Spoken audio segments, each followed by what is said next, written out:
And folks, as new details emerge about the identity, thoughts, feelings, mental illness of this horrifying Catholic school shooter in Minnesota, it becomes clearer and clearer that we have an institutional problem. Now, not every crime in a country of 340 million people implicates an institutional problem. Sometimes you just have one-offs. Sometimes you just have people who do things that are crazy or terrible, and there's really no way of preventing or minimizing that particular crime. This is not one of those cases, because what we are looking at here is symptomatic of a broader ideological ill that has afflicted our state institutions and our medical institutions and has massive downstream effects. Those downstream effects aren't always school shootings. In fact, only in rare occasions are they school shootings, but they are harming literally thousands of children across our country. So one of the things that we have now found out about the school shooter, this trans school shooter named Robin, again, I haven't used the last name because I do not believe that glorifying these shooters or giving a lot of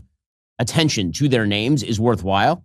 And the reason for that is pretty obvious from the actual guns used by this shooter, which were emblazoned with the names of other school shooters and mass killers. There's a sort of bizarre transmission effect that happens when the media grant enormous attention to evil, mentally ill people who go and shoot a bunch of school children. But one of the factors here is that the transgender shooter, whose name was Robert and then legally changed it to Robin and was a biological male, confessed he was, quote, tired of being trans and wished he had never brainwashed himself in a manifesto posted online before he slaughtered 2 children and wounded 18 more at a Minneapolis church, according to the New York Post. In a twisted handwritten journal he shared on YouTube before the massacre, much of which was encrypted in a homespun code of Russian Cyrillic script and English words, the shooter groaned about his long hair and his decision to transition. Quote, I only keep the long hair because it pretty much is my last shred of being trans. I am tired of being trans. I wish I never brainwashed myself. I can't cut my hair now, as it would be an embarrassing defeat, and it might be a concerning change of character that could get me reported. It just always gets in my way. I will probably chop it on the day of the attack. Okay, there's so many elements here that are astonishing. Okay, number one, the belief that what would have put a red flag up is the removal of the long female-like hair. Right? That's what would have thrown up a red flag to the Minnesota authorities, is if a male who had grown his hair out to attempt to look more like a female had cut his hair to look more like a male again. He was afraid that would have actually thrown up a red flag to the authorities who might have said there's something wrong. So there was nothing wrong with a boy saying that he was a girl, his parents signing off on forms to transition him by name. Nothing wrong with that in Minnesota. As we'll get to, that's actually not only upheld in Minnesota, it is celebrated in Minnesota. But if he had decided to detransition, he was afraid that the Minnesota authorities might take a second look at him. Second of all, this was a person who was clearly suffering from gender identity disorder and was not satisfied with the solutions provided by the trans fake medical community.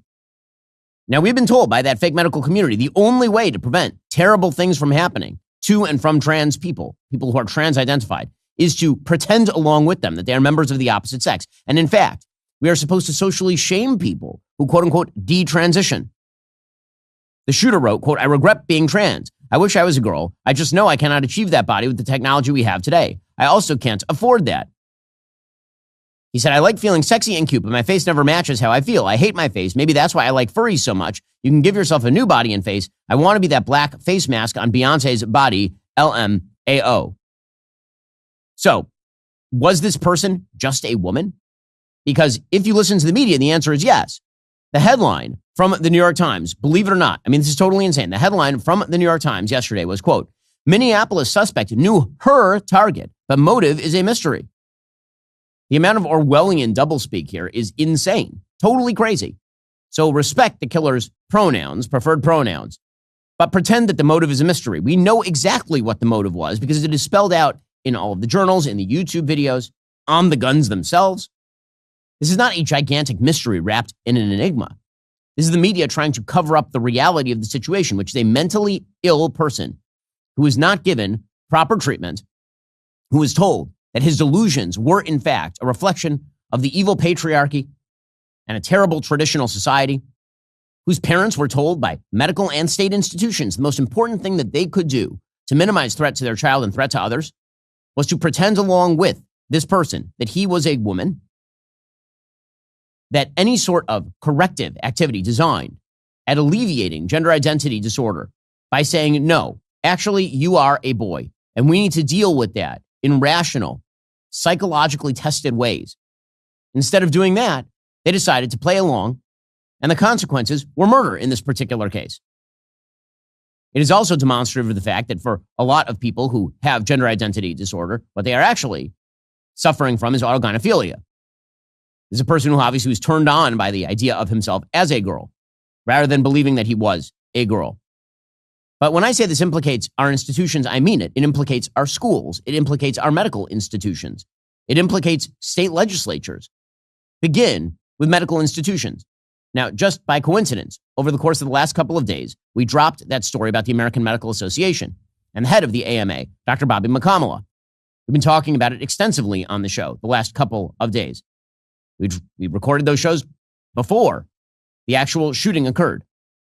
It just so happens that the AMA has been promoting exactly the kind of fake medicine that leads to the abandonment of people who are truly suffering, truly psychologically suffering.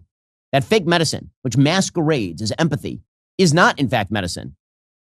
It is, in fact, an ideologically driven crusade to pretend that men and women are identical and can switch bodies at will.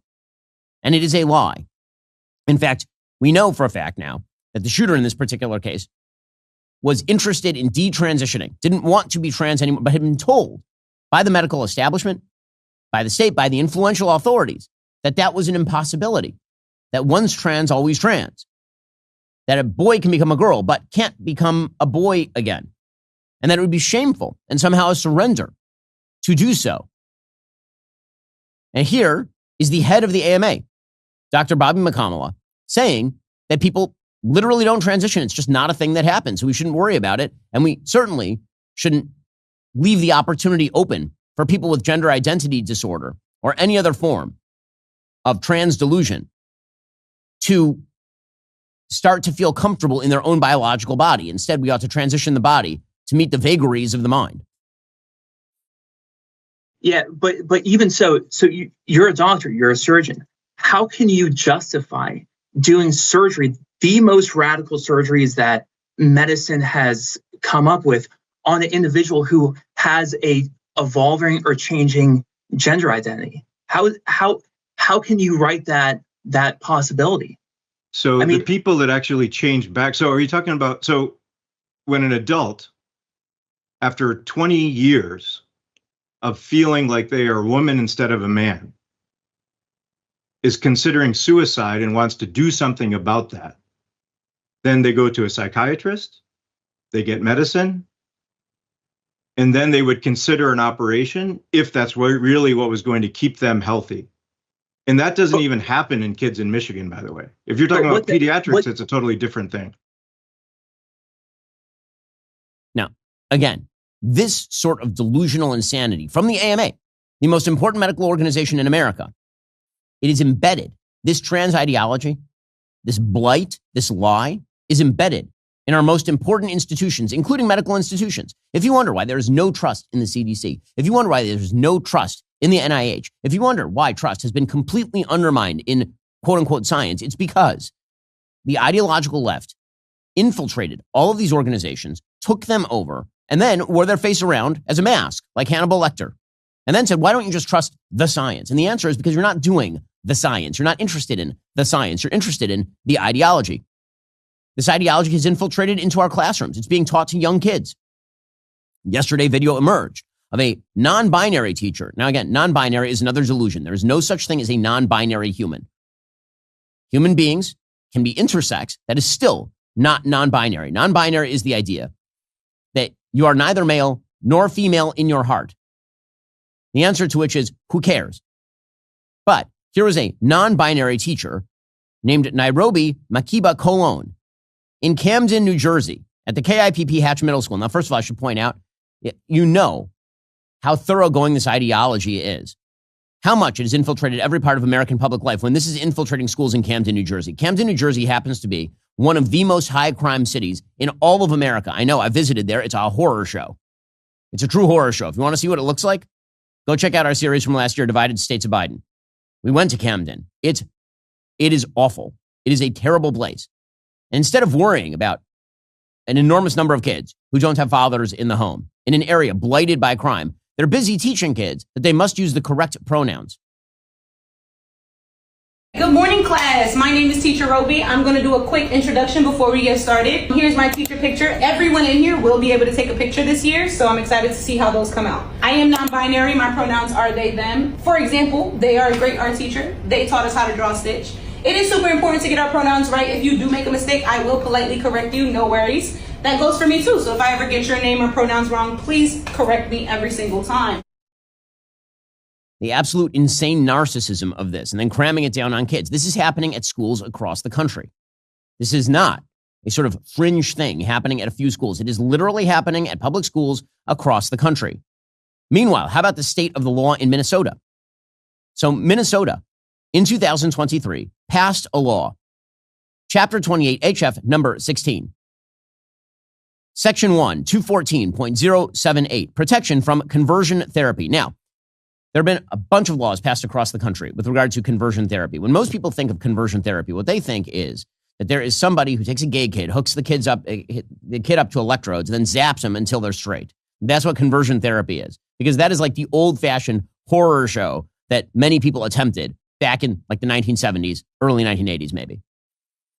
Well, that is illegal, but that is not what these states now mean by conversion therapy. What they mean by conversion therapy is that you are not allowed, as a psychologist, as a mental health care professional, as a parent, by the way, to bring your kid to a mental health care professional who tries to convince your boy that he is not, in fact, a girl. That is illegal in the state of Minnesota. So if the parents of the shooter had brought him to a mental health care professional or a religious guidance professional, a priest, because this kid apparently went to a Catholic school, who had said, you might not, in fact, be a girl. In fact, you are not a girl. I know for a fact you're not a girl. We need to work within the boundaries God gave you, drawing within the biological lines. That could be illegal in the state of Minnesota because conversion therapy is banned in the state of Minnesota. But here is the definition of conversion therapy. It means any practice by a mental health practitioner that seeks to change an individual's sexual orientation or gender identity, including efforts to change behaviors or gender expressions, or to eliminate or reduce sexual or romantic attractions or feelings toward individuals of the same gender. Conversion therapy does not include counseling, practice, or treatment that provides assistance to an individual undergoing gender transition, or counseling, practice, or treatment that provides acceptance, support, and understanding of an individual, or facilitates an individual's coping, social support, and identity exploration and development. As long as the counseling, practice, or treatment does not seek to change an individual's sexual orientation or gender identity. Understand what this law does. What this law says is that if your kid expresses gender confusion, says, "Mommy, I might be a girl," and he's a boy, and you bring him to a psychologist, and the psychologist says, "You're a boy, you're not a girl. You should stop trying to claim that you're a girl because you're not." That right there would violate the law in the state of Minnesota. It effectively makes any help for a quote-unquote detransitioner illegal in the state of Minnesota. Illegal.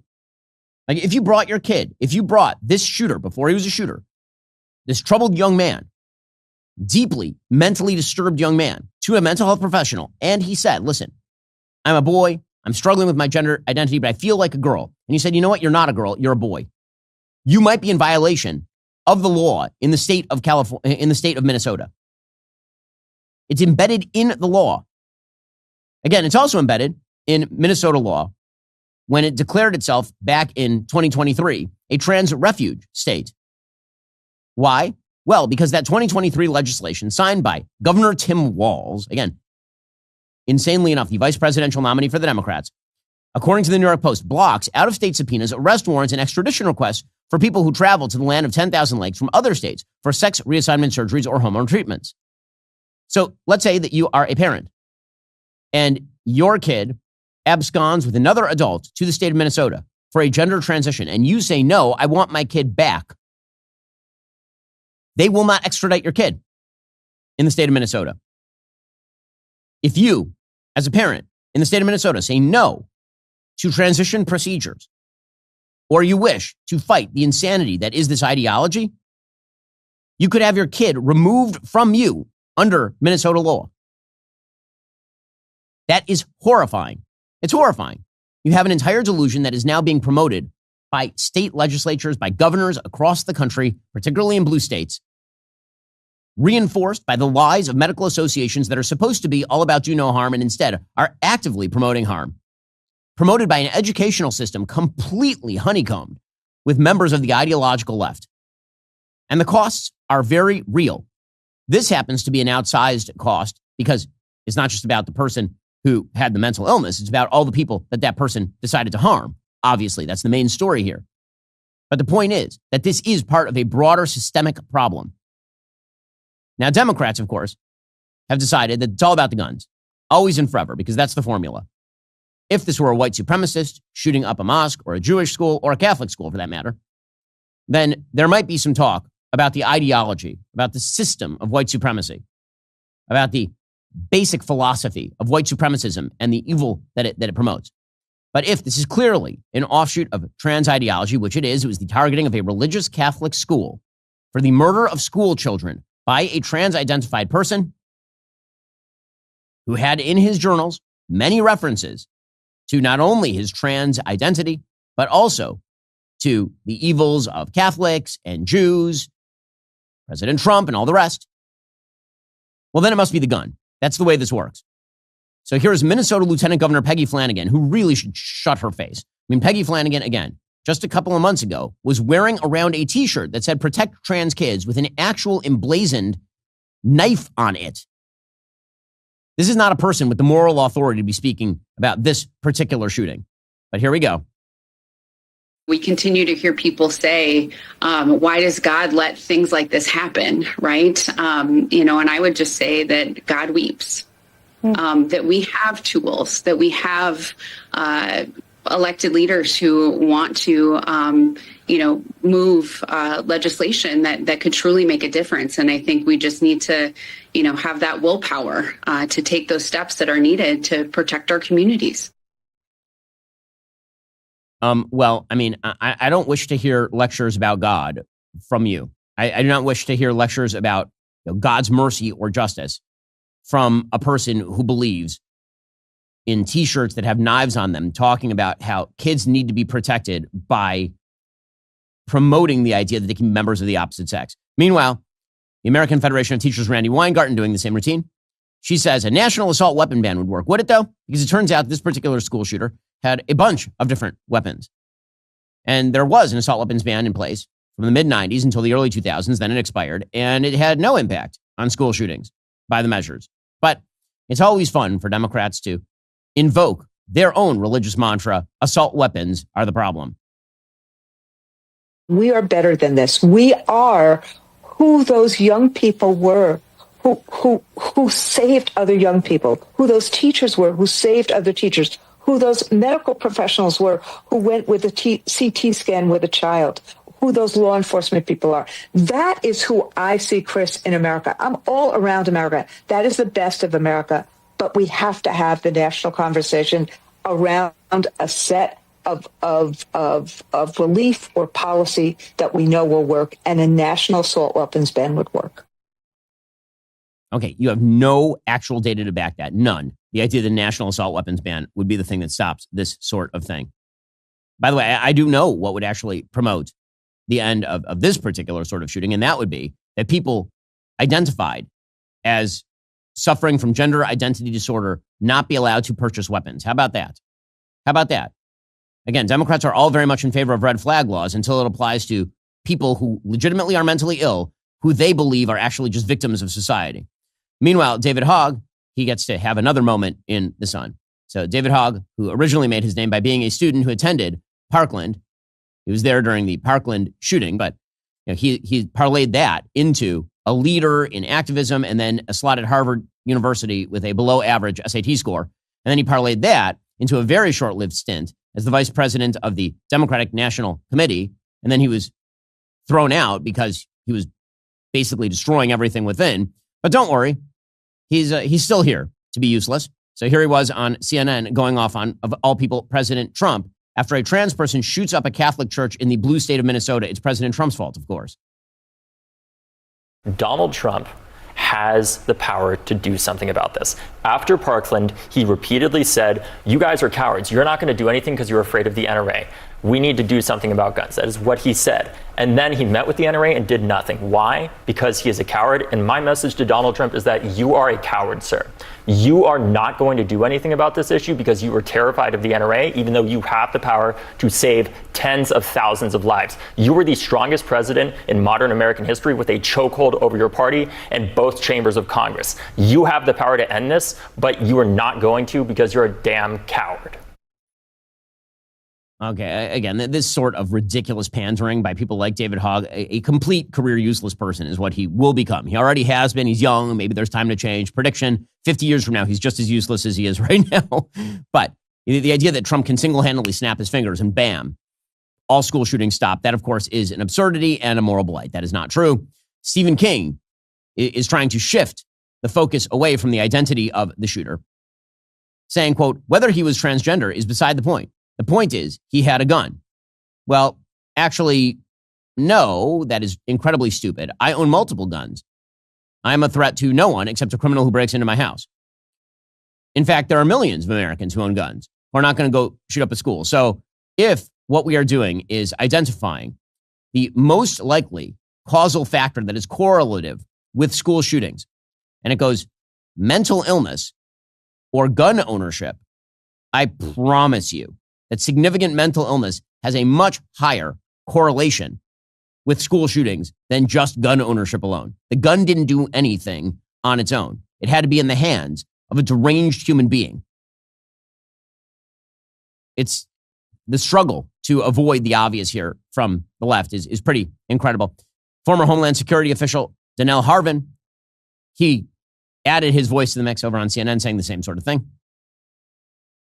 This individual appears to be what we call a nihilist. And not to get into too much detail about their ideology, they believe that no lives matter. I believe that calling this or investigating this as an attack against Catholics, I believe, is a little disingenuous, and it plays into the far right's narrative about Christians being under attack in this country.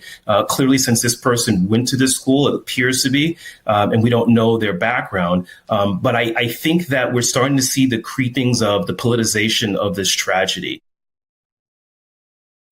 And just the creeping politicization of the tragedy. It is a politicization when you blame the tens of millions of gun owners in America who have nothing to do with school shootings for the crimes of a deranged individual who was ideologically driven. And we can see the connection between A and B. Already coming up, the Republican response to this horrifying shooting. Plus, we'll get into the latest from Russia, Ukraine, Vladimir Putin upping the ante yet again. First, the internet of the 1990s promised a democratic virtual world where individuals, not governments or corporations, held the power. Well, today, that vision seems kind of distant. Big tech dominates our digital lives with companies not just serving ads, but potentially influencing our political choices through controlled content delivery. The original internet promised personal freedom and control over your information journey. There's a way to reclaim that control and freedom: ExpressVPN. When you browse the internet, your service provider tracks everything you do, building a profile that data brokers sell to advertisers and government agencies. This constant surveillance means we are being watched and manipulated online, unfortunately. With ExpressVPN, my entire online traffic flows through secure encrypted servers, preventing even my internet provider from monitoring my activities. I can browse freely without surveillance. And I'm constantly using public Wi-Fi because I have to. I'm on the road a lot. And when I am, I want to make sure that my data is protected. ExpressVPN is my weapon of choice. ExpressVPN masks your IP address, the digital identifier that companies use to track and manipulate your online experience. It's simple to use with just one click. ExpressVPN works seamlessly across all your devices, laptops, phones, tablets, even smart TVs. Right now, you can get it up to 4 months free if you go to expressvpn.com/Ben. That's expressvpn.com/Ben for an extra 4 months for free. Also, can the Fed take the right action at the right time, or are we going to be looking at a potential economic slowdown? Things are kind of messy out there. This is just one reason why I personally have invested more of my money in gold through my friends over at Birch Gold Group. I do it for peace of mind, knowing if the bottom falls out, I still have something tangible I can depend on. And Birch Gold makes it incredibly easy for you to diversify into gold as well. If you have an IRA or an old 401k, you can convert that into a tax-sheltered IRA in physical gold, or you can buy some gold to keep in your safe. That's what I did. I have a bunch of gold in my safe from Birch Gold. They make it really, really easy. You call them up, you ask them your questions, they have answers, and then when you're ready, you purchase. First, you get educated. Birch Gold will send you a free info kit on gold. You just text the word Ben to the number 989898 again. Text Ben to 989898. Consider diversifying a portion of your savings into gold. That way, if the Fed can't stay ahead of the curve for the country, at least you can stay ahead for yourself. Again, it's a great way of protecting yourself against vicissitudes, future, things could go sideways. Got to make sure you're protected. That's what gold is for. Text the word Ben to the number 989898 to get started today. Meanwhile, the Republican response obviously seems to be significantly more tethered to reality. The Vice President of the United States, J.D. Vance, he points out we have a pretty significant mental health crisis in the country, which of course is true. The First Lady, Melania, who really has a very big heart for children, obviously as a mother herself, she put out a statement earlier today that I think is really worth taking a look at, because this happens too much in our country. And if you look, we really do have, I think, a mental health crisis in the United States of America. We take way more psychiatric medication than any other nation on earth. And I think it's time for us to start asking some very hard questions about the root causes of this violence. And I'm going to be part of that, and the First Lady and the President are going to be part of that. But that's going to be an American conversation that we're going to have together.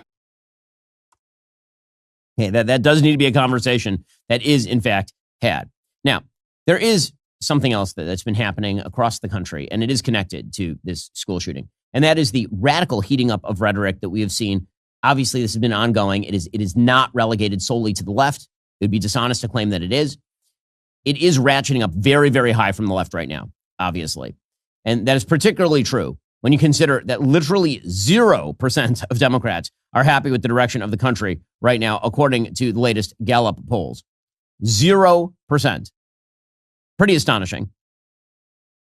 And when you look at those numbers, what you see is that independents are somewhere in the 30-some% range. Republicans are in the 76% range, and Democrats are at 0. In general, are you satisfied or dissatisfied with the way things are going in the United States? What that does is it creates a political wave on behalf of Democrats who use extremely polarizing and extreme language. Right? If you are a Democrat and you want to capture the Democrat zeitgeist, you have to understand everybody is fighting mad on the Democratic side of the aisle. And that means you're going to keep ratcheting up the rhetoric over and over and over. You're going to claim that your opponents are the Gestapo. You're going to claim that the President of the United States is an incipient dictator who's going to overthrow all the mechanisms of constitutional government, and we're on the order of something truly horrifying. Does that promote violence? Now, as I've said before, the connection between rhetoric and violence is there, but we have to be pretty calibrated in how we analyze that. There's a difference between somebody getting up and saying, go shoot the president, which is illegal, right? That's incitement to violence, and somebody saying, the president is a terrible person, he's a tyrant, he's a Nazi. Okay, the latter is wrong, but it's not technical incitement. What the latter does do is it raises the temperature. I've used this metaphor a lot because it happens to be a good metaphor. The metaphor is that the American body politic is essentially a pot of water. You can raise the temperature on the water. You can increase the temperature on the stove, and the pot starts to boil. The higher you heat the temperature, the more the pot is going to boil. And the more the pot boils, the more there's a chance that it boils over. And so you are increasing the chances in this metaphor of the pot boiling over, meaning violence, when you use unhinged rhetoric. And again, this is nothing that is relegated solely to the left. You've seen it from the right as well. You can see it in a wide variety of countries. It's not relegated to the United States alone. And so if you're a Democrat and the incentive structure is for you to say extreme things to get attention, you're going to keep saying more and more extreme things to get attention. And then there's going to be some unhinged people who look at what you are saying and take it absolutely literally, absolutely seriously, and then they go do things about it. So it is a bad thing when you have, for example, Democratic Representative John Larson of Connecticut comparing ICE to the Gestapo and saying to rise up. That is a problem. This is a time for good trouble. This is a time for Americans to rise up. This is not Germany. That's the SS and the Gestapo. This is the United States of America. Unmask yourselves. So, again, the Gestapo, I mean, if somebody does an act of violence against a member of ICE, well, based on the fact that you're saying that they're Gestapo and it's time to rise up, I mean, to pretend that there is no connection there is kind of crazy. Gavin Newsom is playing this game as well, the governor of California. He is so radically dishonest. So here he was at a Politico event the other day, suggesting that Donald Trump does not want another election, that he is legitimately a Hitlerian figure who's going to cancel all future elections and essentially take total power in the United States. First of all, if Gavin Newsom believed this as the governor of the largest and most populous state in the union, economically largest, most populous state in America, then he would have a duty to probably lead an insurrection if he actually thought that were real. He does not think that's real, of course. He does not believe that President Trump wants to cancel all future elections. It's ridiculous when people claim this sort of stuff. There will be an election in 2028, and then there will be one in 2032, and then there will be one in 2036. We can hope Gavin Newsom doesn't make it to the finish line in any of those elections. But there is a market for this sort of rhetoric on the Democratic left. Here is Gavin Newsom saying a lie. I mean, this is a lie. I don't think Donald Trump wants another election. You think for a second you want... I have 24 Trump 2028 hats. His folks keep sending me.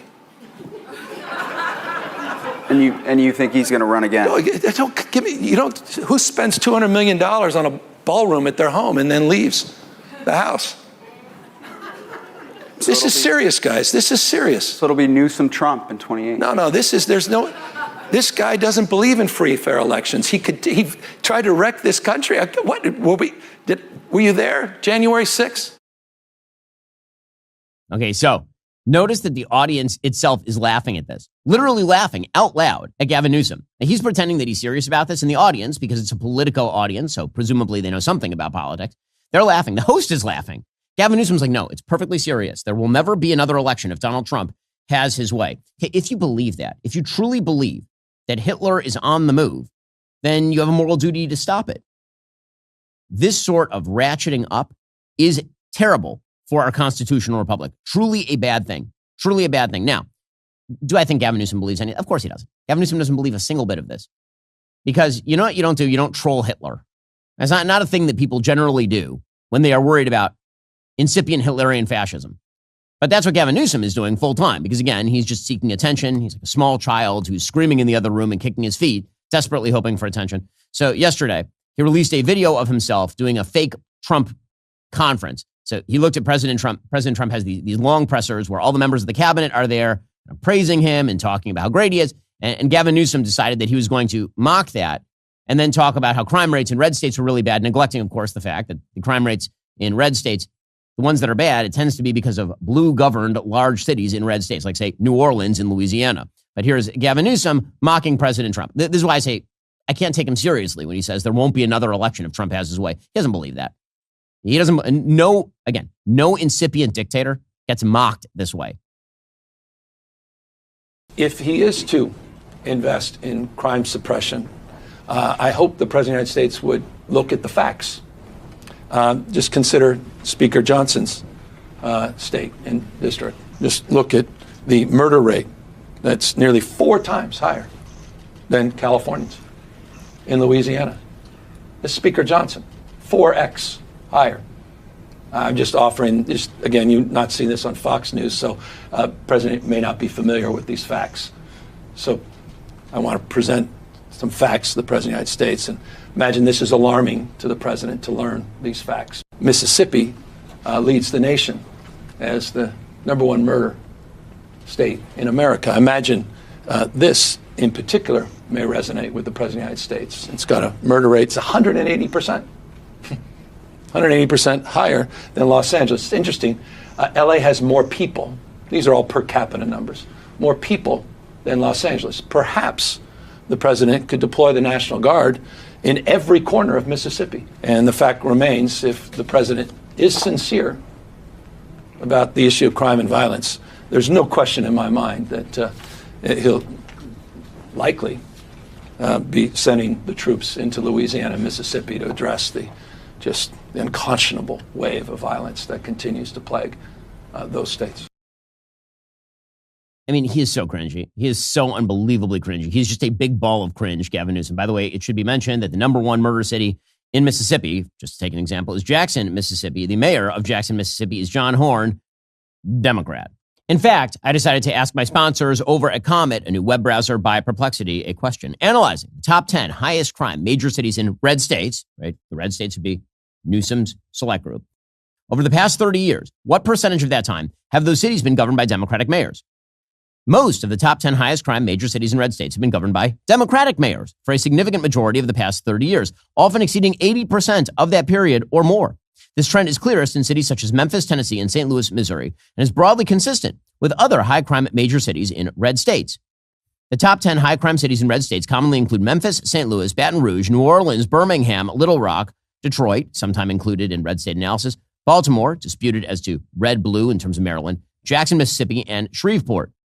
Those cities are mostly in states that have voted Republican in recent presidential elections and consistently have among the highest murder and violent crime rates. And as it turns out, empirical pattern in major southern cities with the highest crime, Democratic mayors have typically governed for more than 80 to 90% of the last 3 decades. This pattern aligns with findings that among the 100 largest U.S. cities, the great majority, about 60 to 65%, are led by Democratic mayors. And nearly all of the largest cities in the South with high crime rates are included in this group. So blaming that on red states as opposed to blue mayors, that is a category error, but Newsom knows that, and he's making it on purpose.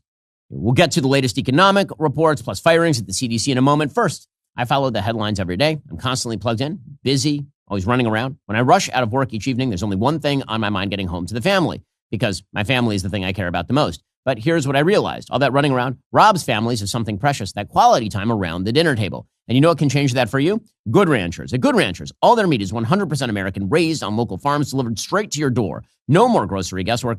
No more rushing through aisles. Just premium American meat that brings family together around the table for quality time and quality meals. Good Ranchers, I have many, many employees who have been feasting on Good Ranchers on the regular. It's basically keeping this office up and running because they need the meat. There's no bigger advocate for families gathering around the dinner table than Good Ranchers. The quality creates those moments where everyone actually wants to sit down together, share a meal, talk, spend time with each other. At the end of the day, that's the stuff that matters. Bring your family closer while supporting American family farms and ranches. Right now, you can get $40 off plus free meat for life when you subscribe with my code BEN. That's BEN for $40 off and free meat for life. GoodRanchers.com. Welcome to the table. Also, here's the reality. Over 90% of Americans don't get enough dietary fiber.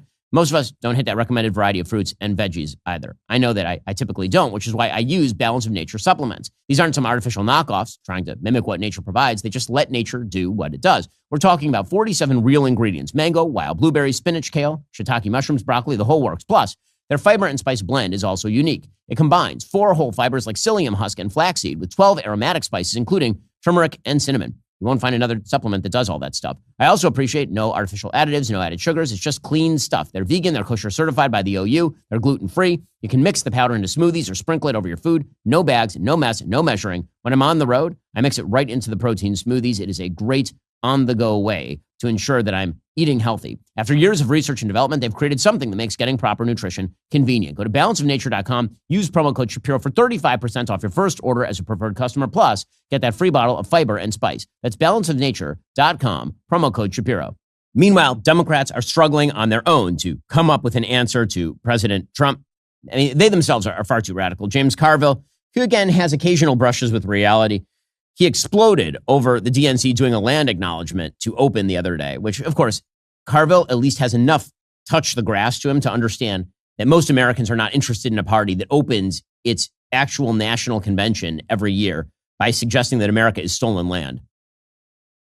Lady, you're right. That land, what we did to Native Americans is really been well documented. And it is the sad part of our nation's history. Why are you bringing this up in an election? Understand this. The DNC does not exist to right wrongs. It doesn't exist to acknowledge the more unpleasant parts of history. It doesn't exist to make people feel good. It exists, get this through your head, to win elections. Now, do you think that is going to help us win elections, say, like we did in Iowa, which is, I think, close to Minnesota? My geography is there. By talking about land theft from the Dakotas. We're not. Please stop this in the name of a just, merciful God. Don't you see what's happening? Don't you see where this has brought us to? Well, luxury beliefs. That's what the Democrats are very much into. One of the more hilarious luxury beliefs clips that I've seen in the recent past involved a member of the Pod Save America crew who are increasingly unhinged with regard to a wide variety of issues, but no shock there. Team Obama always masqueraded as moderate when in fact they were extraordinarily radical. But they had on an LA City Council member named Imelda Padilla, and she was trying to explain how she was making housing more affordable in Los Angeles. And giant fail. under the emergency ordinance, I'm bringing a set of tiny homes into an underutilized Metrolink parking station. I didn't have to do any outreach, but I started a neighborhood watch, and I also had a whole town hall related to addressing that component. And there's also an ED1 that's being built on Victory and Balboa. And going back to what you said, the neighbors didn't want it at all. They just didn't want the density. They wanted me to kill it. But by law, I really have no jurisdiction anymore because it's an ED1, right? But we still, as a team, got together with the developer, the high school across the street, other stakeholders, and instead of building something that was potentially 6 stories, we got it down to 3 stories. And we also got the developer to also work with us to make sure that it helps the families of the area. We also said, instead of a ton of office space, we do want you to also incorporate a few more parking lots and EV chargers. And there's John Lovett looking like his head is going to legitimately come off his body and explode. Because this is what you guys look at the magic they are doing in lowering rent prices in California by preventing 3 stories of a building from being built and also getting rid of office space. Genius level stuff here from your Democrat friends. Okay, meanwhile, Vladimir Putin continues to show over and over and over again he has no interest in peace whatsoever. According to the New York Post, Russia has unleashed a sweeping aerial assault across Ukraine late on Wednesday, pounding Kyiv with ballistic missiles and swarms of drones, killing at least 17 people, including 4 children, injuring dozens more. Andrei Yermak, the top advisor to Ukrainian President Volodymyr Zelensky, said, quote, many people are under the rubble, including children. The barrage began around 9:30 p.m., setting off air raid sirens and prompting urgent shelter notification warnings in nearly every region nationwide. Now, I've been in Kyiv when the drone alarms went off. In fact, we released a extraordinary video this morning going through what Vladimir Putin wants, the history of Ukraine. There's footage of me in Ukraine that's never been seen before. Here's a little bit of what it looked like. About an hour and a half outside of Kyiv. We have an app on all of our phones that notifies you in case of rocket attack or missile attack or drone attack. The sirens sounded. Apparently, there are now drones above Kyiv. So, it's been calm so far, but we'll see how the night progresses. That is up on our YouTube page. It will also be up over at Daily Wire. You should check it out. But suffice it to say that Vladimir Putin has no interest in peace, and we knew this. According to the New York Post, at least 4 Russian MiG-31 jets armed with Kinzhal missiles took off during the attack. Missiles, drones, and bombs were spotted throughout the country, particularly in Kyiv, but also in western regions of the country where attacks have been rarer. At least 17 people, including 4 kids, were killed. More than 22 were injured. That's the second largest aerial attack on the nation's capital since the war began. It's the biggest since President Trump's summit with Vladimir Putin in Alaska. Meanwhile, the Europeans are grasping at straws. They've now been floating the possibility of the Ukraine-Russia buffer zone in a push for peace.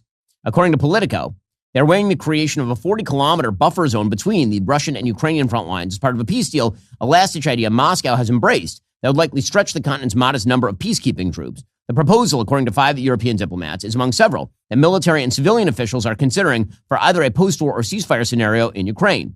Officials disagree how deep the actual zone could be. It's unclear whether Kyiv would accept the plan, as it would come with territorial concessions. The U.S. is not involved, apparently, in these buffer zone discussions. So the idea would be that there'd be a strip of land inside Ukraine would be blocked off to force a fragile peace. Now, the reason that Putin presumably would accept that is because he's figuring, okay, fine, they'll put together some sort of buffer zone. We'll just put some infiltrators in there, some little green men, as they call them. And those people will start doing violence and uprising. And then the Europeans won't be able to do anything. Are the Europeans going to up the ante? Are they going to do counterinsurgency offensives in that buffer zone? There's a reason that Putin wants to sign on to that.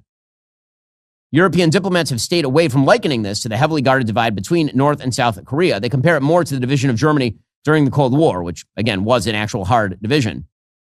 Putin and his deputies have said they want to create buffer zones along Russia's borders with Ukraine. No details have emerged to suggest what these proposals would entail.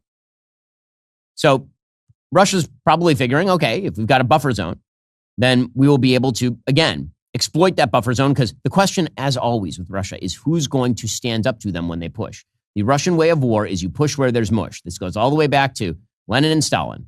Nothing has changed. You push where there's mush, and there's an awful lot of mush happening on the European and, yes, on the American side as well.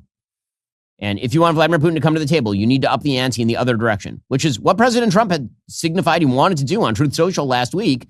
And then Elbridge Colby and team over at the State Department and the Defense Department have decided that they want to hold up aid to the Ukrainians in the middle of all of this, which is kind of unbelievable. Meanwhile, Germany's Friedrich Merz says that there's not going to be a Putin-Zelensky summit. So all that talk last week about it, not going to happen. He said, unlike what had been agreed between President Trump and President Putin last week, when we were together in Washington, it's obviously not going to come to a meeting between Zelensky and Putin. European leaders have privately expressed skepticism that the peace push with Putin will yield results. But again, the Europeans are basically saying over and over and over that Putin is sabotaging whatever is left here. That is not a surprise. In order to understand what Vladimir Putin is doing, again, I recommend that you watch that YouTube video because I really go through in detail what Putin wants. And the answer is he wants to ingest Ukraine. He sees Ukraine as a giant stick in his eye. He sees Ukraine as a Russian-speaking, historically Russian territory that has decided to move away from a Russian-dominated Eastern Europe that thwarts his ambitions for a Russia-dominated, not only Eastern Europe, but Western Europe, making essentially Western Europe into sort of a satellite of Russia. That is the goal of Vladimir. That's been the goal of Vladimir Putin for decades. There's nothing new here. Russia is just the latest manifestation of all of that. We'll get to more on this in a moment. First, when I started the Daily Wire, felt like we had to figure everything out with minimal help. Editorial guidelines, studio setup, production schedule, branding. It was all overwhelming. New decisions were needed daily. Finding that one tool that simplifies everything when starting a business becomes a game changer and also a life changer for millions of businesses. That tool is Shopify. Shopify is the e-commerce platform behind millions of businesses around the world and 10% of all e-commerce in the U.S. We even use it for our own Daily Wire shop to make sure things are running smoothly and efficiently so you can get all the goods. You might be asking, what if I can't design a website? Or I'm worried people haven't heard of my brand. Not a problem. Shopify's got you covered from the start with beautiful, ready-to-go templates that match your brand's style and help you find your customers through easy-to-run email and social media campaigns. And if you need a hand with everyday tasks, their AI tools created specifically for commerce can help enhance product images, write descriptions, and more. Plus, their award-winning customer support is available 24/7 to share advice if you ever get stuck. Turn those dreams into and give them the best shot at success with Shopify. Sign up for your $1 per month trial. Start selling today at shopify.com/Shapiro. Go to shopify.com/Shapiro. That's shopify.com/Shapiro. Also, you headed somewhere this Labor Day weekend? Well, take me with you. Grab that Daily Wire Plus app on your phone or TV. Hit follow under my picture. You'll get a notification the second I go live or drop a new episode. Need to step away? No problem. You can jump right back in where you left off. You only have a few minutes. Check out my shorts. Those are the same clips everybody's sharing on social media right there in the app. This is where the Shapiro community actually lives, chatting live during shows, sharing ideas, debating big questions. Since it's our app, we can't be canceled, filtered, censored. Don't just listen. Join us. Download that Daily Wire Plus app right now in the App Store, Google Play, Roku, Samsung, and more. Okay, meanwhile, some good news and some bad news on the economic front. Good news that the U.S. economy grew at a 3.3% annualized rate in the second quarter, according to an updated Commerce Department estimate, as the Wall Street Journal reported yesterday. That is an upgrade of 0.3%, which is good. That latest estimate changed because of revisions to investment and consumer spending. Investments in IP, light trucks, and commercial and healthcare structures were all revised upwards. So, again, there are revisions. Those revisions had been historically kind of downwards. That's what happened last time. Now the revisions are upward. So that means that the U.S. economy grew at an annualized average of 1.4% in the first half of the year, which is a significant slowdown from the pace in recent years. But the economy continues to chug along. Still a lot of uncertainty out there. Meanwhile, a brand new inflation reading is out. Apparently, the Federal Reserve's preferred inflation measure came in exactly where the economists thought that it would. The personal consumption expenditures price index rose 2.6% in the 12 months through July. That's perfectly in line with where it was in June. So futures pricing suggests that traders currently see an 85% shot that the Fed lowers the interest rates. Again, that is what is expected, which is a little bit surprising only because, again, the goal of the Federal Reserve is to get those interest rates down to 2% or below. That's sort of their mandate. It's currently riding at 2.6%, 2.9%. But the basic idea here, and I think this is correct, is that the price spike that we are about to see will be temporary because demand will drop off. And so what you want is to jog the demand from the other side in terms of monetary policy. Now, listen, if you're a monetarist, right, if you're somebody who believes in the way that Milton Friedman did, that monetary policy lies at the heart of economic manipulation by the central government, then I can see why you'd be interested in this sort of, if you're sort of a Vienna school person, which is what I am, or you believe that the central government should not be flipping that switch up and down and up and down and up and down, then what I would really prefer is to allow the interest rates to go down to zero, essentially, in terms of the overnight rates, and really allow the economy to do what it's going to do. And that doesn't mean lowering the interest rates. I'm just not of the generalized belief that it should be up to the government whether people speculate or whether they don't speculate. That seems like a mistake to me, but that's a broader economic discussion. In terms of whether the interest rates come down, obviously President Trump has been pushing for that for a long time for two reasons. One, it jogs consumer spending. Two, it also reduces the amount of outstanding debt that we have, given the fact that we have this massive outstanding national debt. The stock market is a little bit wavery. It is certainly not jumping. And this has been the problem for President Trump basically since Liberation Day. You go back historically, what you will see is that President Trump, between him taking over in January of 2025 and Liberation Day, what you see is actually fairly significant and steady growth in terms of the stock market. And then you see, as we approach Liberation Day, things start to hover, and then you see them just drop off a cliff. And now we've kind of made up back most of that ground. But again, as I pointed out before, the actual measure that we should be using is not, have we hit record highs under President Trump? If you had a natural rate of growth, you would. The Dow Jones Industrial Average was 44,000 when he took office. Today, it is 45,500, which, again, is not the kind of radical increase that you would have expected. All the crosswinds are having an impact. Hopefully, the impact begins to shallow. And meanwhile, huge controversy over at the CDC because the White House decided to lay off the director of the CDC. Presumably, that was at the behest of Robert F. Kennedy Jr. Now, again, a lot of distrust over at the CDC, a lot of it well-earned. The CDC was chock-filled with people who prioritized ideology over science.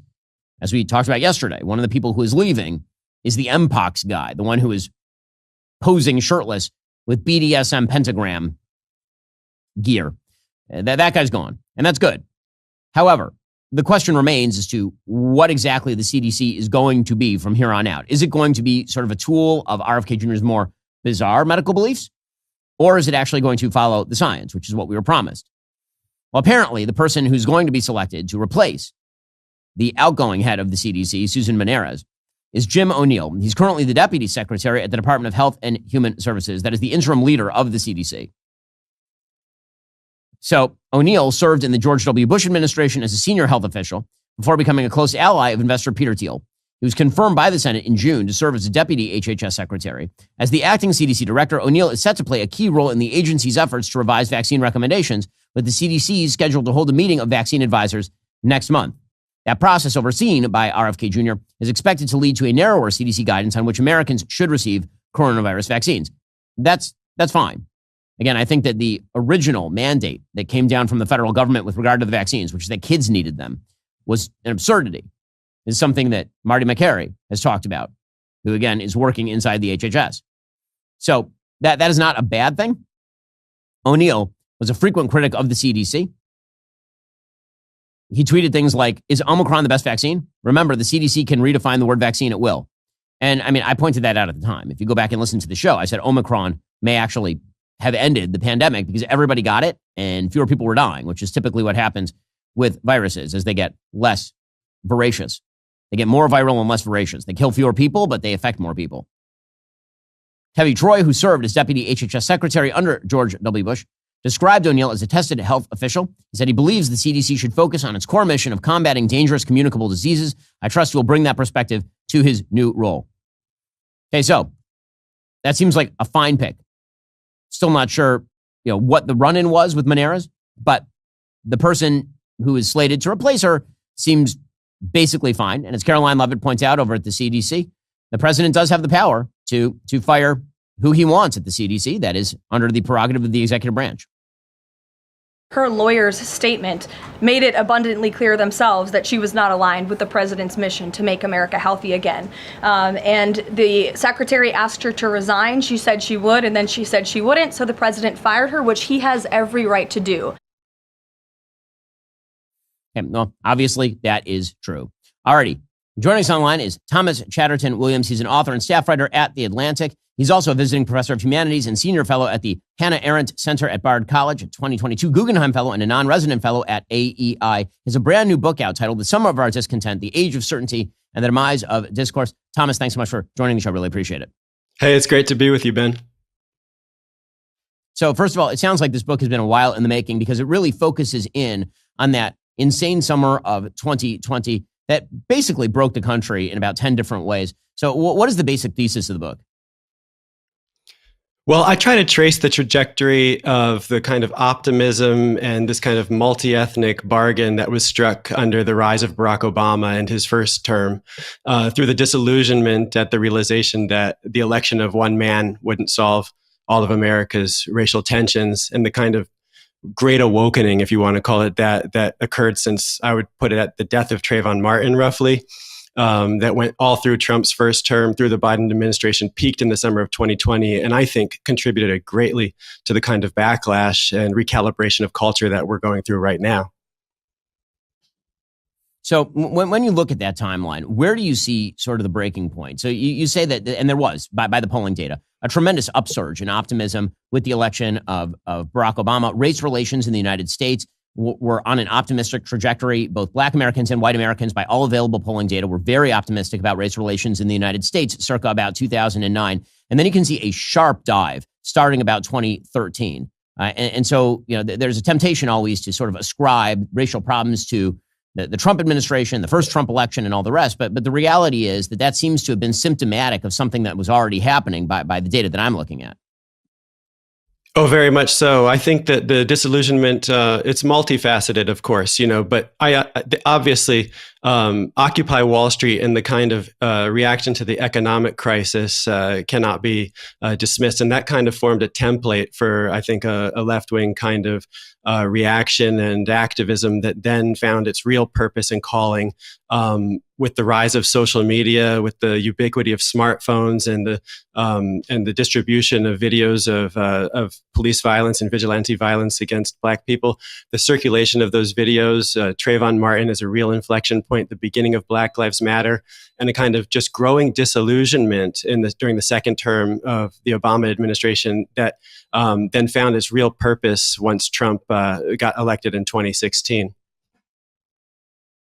Well, again, looking at that trajectory, do you think that President Obama bears some responsibility for that? I've made the case that the most important election of my lifetime was not 2016, 2020, or 2024, that the most important election was actually 2012. The reason being that in 2008, President Obama came in. He basically suggested that he was a unifying figure. He was going to unify right and left. There wasn't a red America or a blue America. There wasn't a Black America or a white America. This was legitimately the rhetoric he used in 2008, coming in sort of his own personage as a unifying figure. And then by 2012, after his approval ratings had nosedived thanks to Obamacare, the rise of the Tea Party, and all the rest, in 2012, he ran a significantly more polarizing campaign. He really tried to kind of agglomerate various identity groups together, which is why you saw a radical shift in the way Democrats started to approach politics. Instead of sort of broadcasting, they started narrowcasting to various different audiences, figuring that had rising majority-minority coalition, that this was never going to be defeated again because demographics were destiny. And then I think they were totally shocked by the election of President Trump because of that. And so we're now in this sort of reactionary cycle from one identity politics to the other. Well, absolutely. We're in a reactionary cycle. And I think the first time I really became aware of the dynamic you're talking about was with the loss of Hillary Clinton in 2016. Mark Lilla, the Columbia University professor, wrote a very interesting book, The Once and Future Liberal, in which he talked about how if you just went on the Democrats' website, the DNC's website, they had 17 different messages for 17 different groups they'd identified as part of their coalition. Whereas if you went on the RNC's website, they had one platform, whether you might like it or not, but they had one platform, take it or leave it. The Democrats were messaging. I became aware of that first in 2016, but I do think that Barack Obama is not entirely without fault. I also, I think I see things slightly differently than you. I think that he probably, no matter what he did, any misstep, there was very little latitude. He had no leeway. But I do think he really made a mistake in how he framed the Trayvon Martin killing. When he mused that if he had a child, he would look like Trayvon, that injected a kind of identity angle when the country was already quite outraged and unified, I think, and appalled by the idea that you can't just walk to the store and come home without being stalked and targeted, right? There was unity around that. And I think that if you can imagine Donald Trump saying that about Laken Riley or something like that, and it would be seized upon by the left as quite a kind of signal that white identity is foregrounded. And I just think that, there were ways to talk about the Trayvon situation based on universal principles that would have brought the country together. I also think, in the book, I talk about how I think in retrospect, it was quite a mistake the way he handled Officer Crowley's arrest of Henry Louis Gates Jr. at Harvard University, at his home in Cambridge, Massachusetts.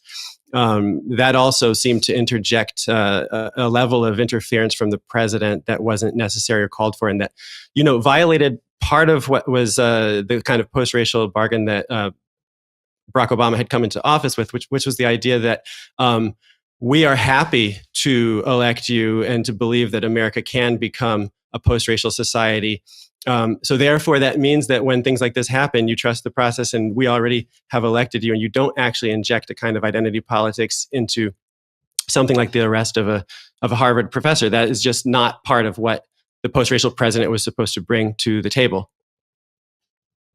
And one of the things that's been sort of fascinating to watch over the course of the last couple of decades has been the reality that our politics has become significantly less individualistic, and yet individualism is blamed for all of the failings of our politics. And so you have a sort of woke collectivism that has risen on the left. You've seen an identitarian collectivism that's risen on certain parts of the right. I wouldn't say that that's the Trump movement, but I would say that there are certain parts of the Trump movement that are sort of at the fringes that are playing in those waters. And what's blamed inherently is always the idea that meritocracy, rugged individualism are the problem, and that the only solution is a collective solution. And so a thing that really hasn't been tried all that much over the course of the last 20 years is the thing that now seems to be blamed by people on a number of sides of the political aisle. Oh, well, individualism? Yes. Yeah, I mean, my history of writing, and my last book especially, Self-Portrait in Black and White, is a kind of plea for a return to the dignity of the individual and the idea that we can't just be reduced to the membership of abstract identity categories that we're slotted into. And I think that I really am optimistic that America will proceed to this kind of multi-ethnic culture where people are first and foremost individuals, and that what's most salient about you is not that you're that you worship at a different place than I do on the weekend, or that you trace your ancestry to a different part of the world, but that you, Ben, and I, Thomas, talk together and we find out what our actual values are, and that we believe in values that we can all buy into irrespective of ancestry or these kind of categories that we divide each other into. Yeah, well, one of the things that's really happened, I think, also is because of the use of language in different ways by the left and the right. There are certain terms that get used that get immediately coded by the brain. So you say multi-ethnic, and people on the right immediately go, "Oh, you just mean open immigration. Anyone can come in. That we should multi-ethnic just means multicultural. It doesn't mean assimilation." And I think what you're going for, and correct me if I'm wrong here, is just that ethnicity is a category that really should not be relevant to the question of individual quality, which I grew up with. I think those of us who grew up in the 90s were basically told this over and over and over again, which is why I think the 90s may have been the greatest era of American life in this sense, or at least coming into it. What was the basic idea that it was taken for granted that your race really shouldn't matter, that the Martin Luther King idea that you should be judged by the content of your character, not the color of your skin, which now you say that and people think that you're being ironic, or they think that you're being naive.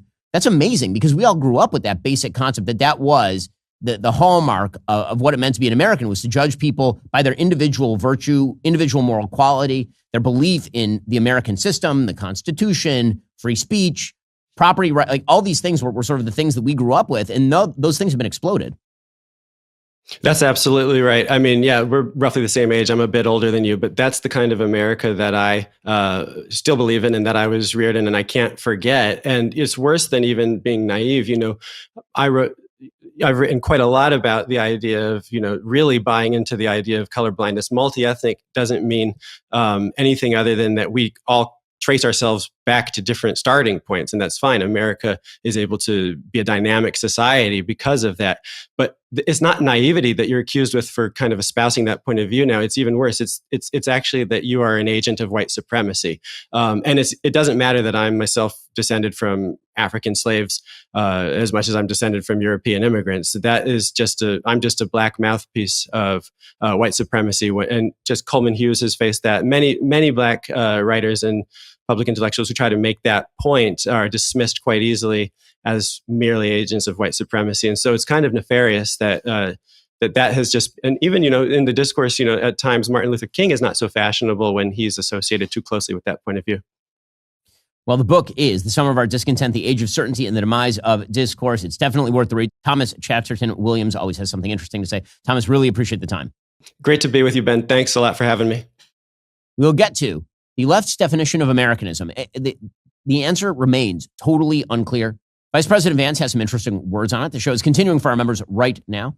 Remember, in order to watch, you have to be a member. If you're not a member, become a member. Use code Shapiro. Check out for 2 months free on all annual plans. Click that link in the description and join us. A gigantic NBA scandal breaks out with prosecutions galore. Plus, Bernie Sanders just let the cat out of the bag. It's AOC 2028 and the latest on the government shutdown. First, your reminder that Daily Wire Plus members get this show uncensored, ad-free, and an hour earlier than anyone else on planet Earth. You can also chat live with me and thousands of other people just like you during every single episode. Plus, we're adding even more premium entertainment to the library. The cinematic thriller Nefarious just dropped on Daily Wire Plus right in time for Halloween. If you're not a member yet, now would be the time to join as we celebrate 10 years of the Daily Wire with the deal of the decade. Become a member for as little as $7 a month. Join now at dailywire.com.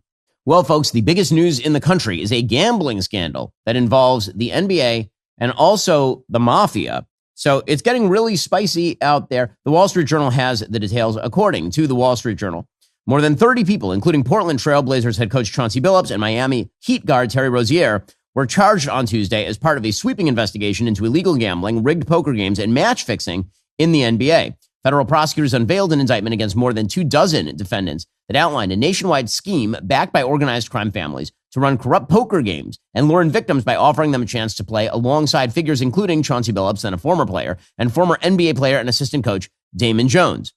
The revelations instantly ranked among the most damaging in NBA history, throwing into question the integrity of the NBA product just 6 years after the NBA opened its doors to the lucrative legalized gambling industry. I want to get to that in a moment, the legalized gambling portion of all of this.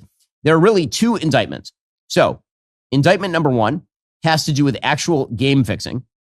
That indictment charged 6 defendants, including Rozier, with a criminal betting scheme using insider information and performance manipulation to profit off NBA games. This would be what you would consider to be normal game fixing, typical game fixing. Apparently, Rozier would take himself out of games at a certain point in order to make the under in terms of minutes played or points scored. Or there would be information shared with gamblers that said that somebody wasn't playing tonight and that would change the odds. Going all the way back to sort of the guys and dolls days of American sports and mafia, or going all the way back to the 1919 Black Sox, like that kind of sports fixing. Then there is a second case here, and that case involves Chauncey Billups being used at what was called a face card, meaning like a famous person, to get other people to come and gamble with him at these mafia poker games that were rigged, where they were using shuffling machines and X-ray tables. Prosecutors said that co-conspirator 8, which would have been Billups, told members of the gambling ring the team intended to tank or rest players to try to lose and improve its draft position in a March 24th, 2023 game in which the Blazers were playing the Chicago Bulls. Now, again, that is not surprising. That part is not surprising. The attempt to turn that into a game-fixing accusation is kind of silly because, again, unfortunately, teams in the NBA tank in order to obtain draft position all the time. And everybody knows it. There are always teams that are attempting to basically lose more games because you have a better shot at obtaining a higher draft pick if you lose more games. That's not a gigantic shock. However, the gamblers wagered about $100,000 on a Portland loss before the lineup was made public, netting them a significant profit, and the Blazers lost by some 28 points. Rozier, kind of similarly, was accused of telling people close to him he planned to make an early exit from a 2023 game he was playing for the Charlotte Hornets in order for gamblers to hit the under on bets tied to his performance. And again, prosecutors say gamblers obtained insider information from several NBA players and coaches, including Rozier and Jones, and then distributed that information to a network of bettors in order to profit from another half dozen NBA games through March of 2024. Here's the FBI Director Kash Patel outlining the sports rigging operation. But as you now know, individuals such as Chauncey Billups, Damon Jones, and Terry Rozier were taken into custody today, former, current NBA players and coaches. What you don't know is that this is an illegal gambling operation and sports rigging operation that spanned the course of years.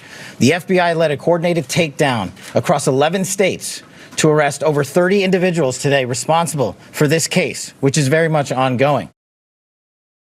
And unfortunately, this is not the first such scandal to plague the NBA in the last couple of years.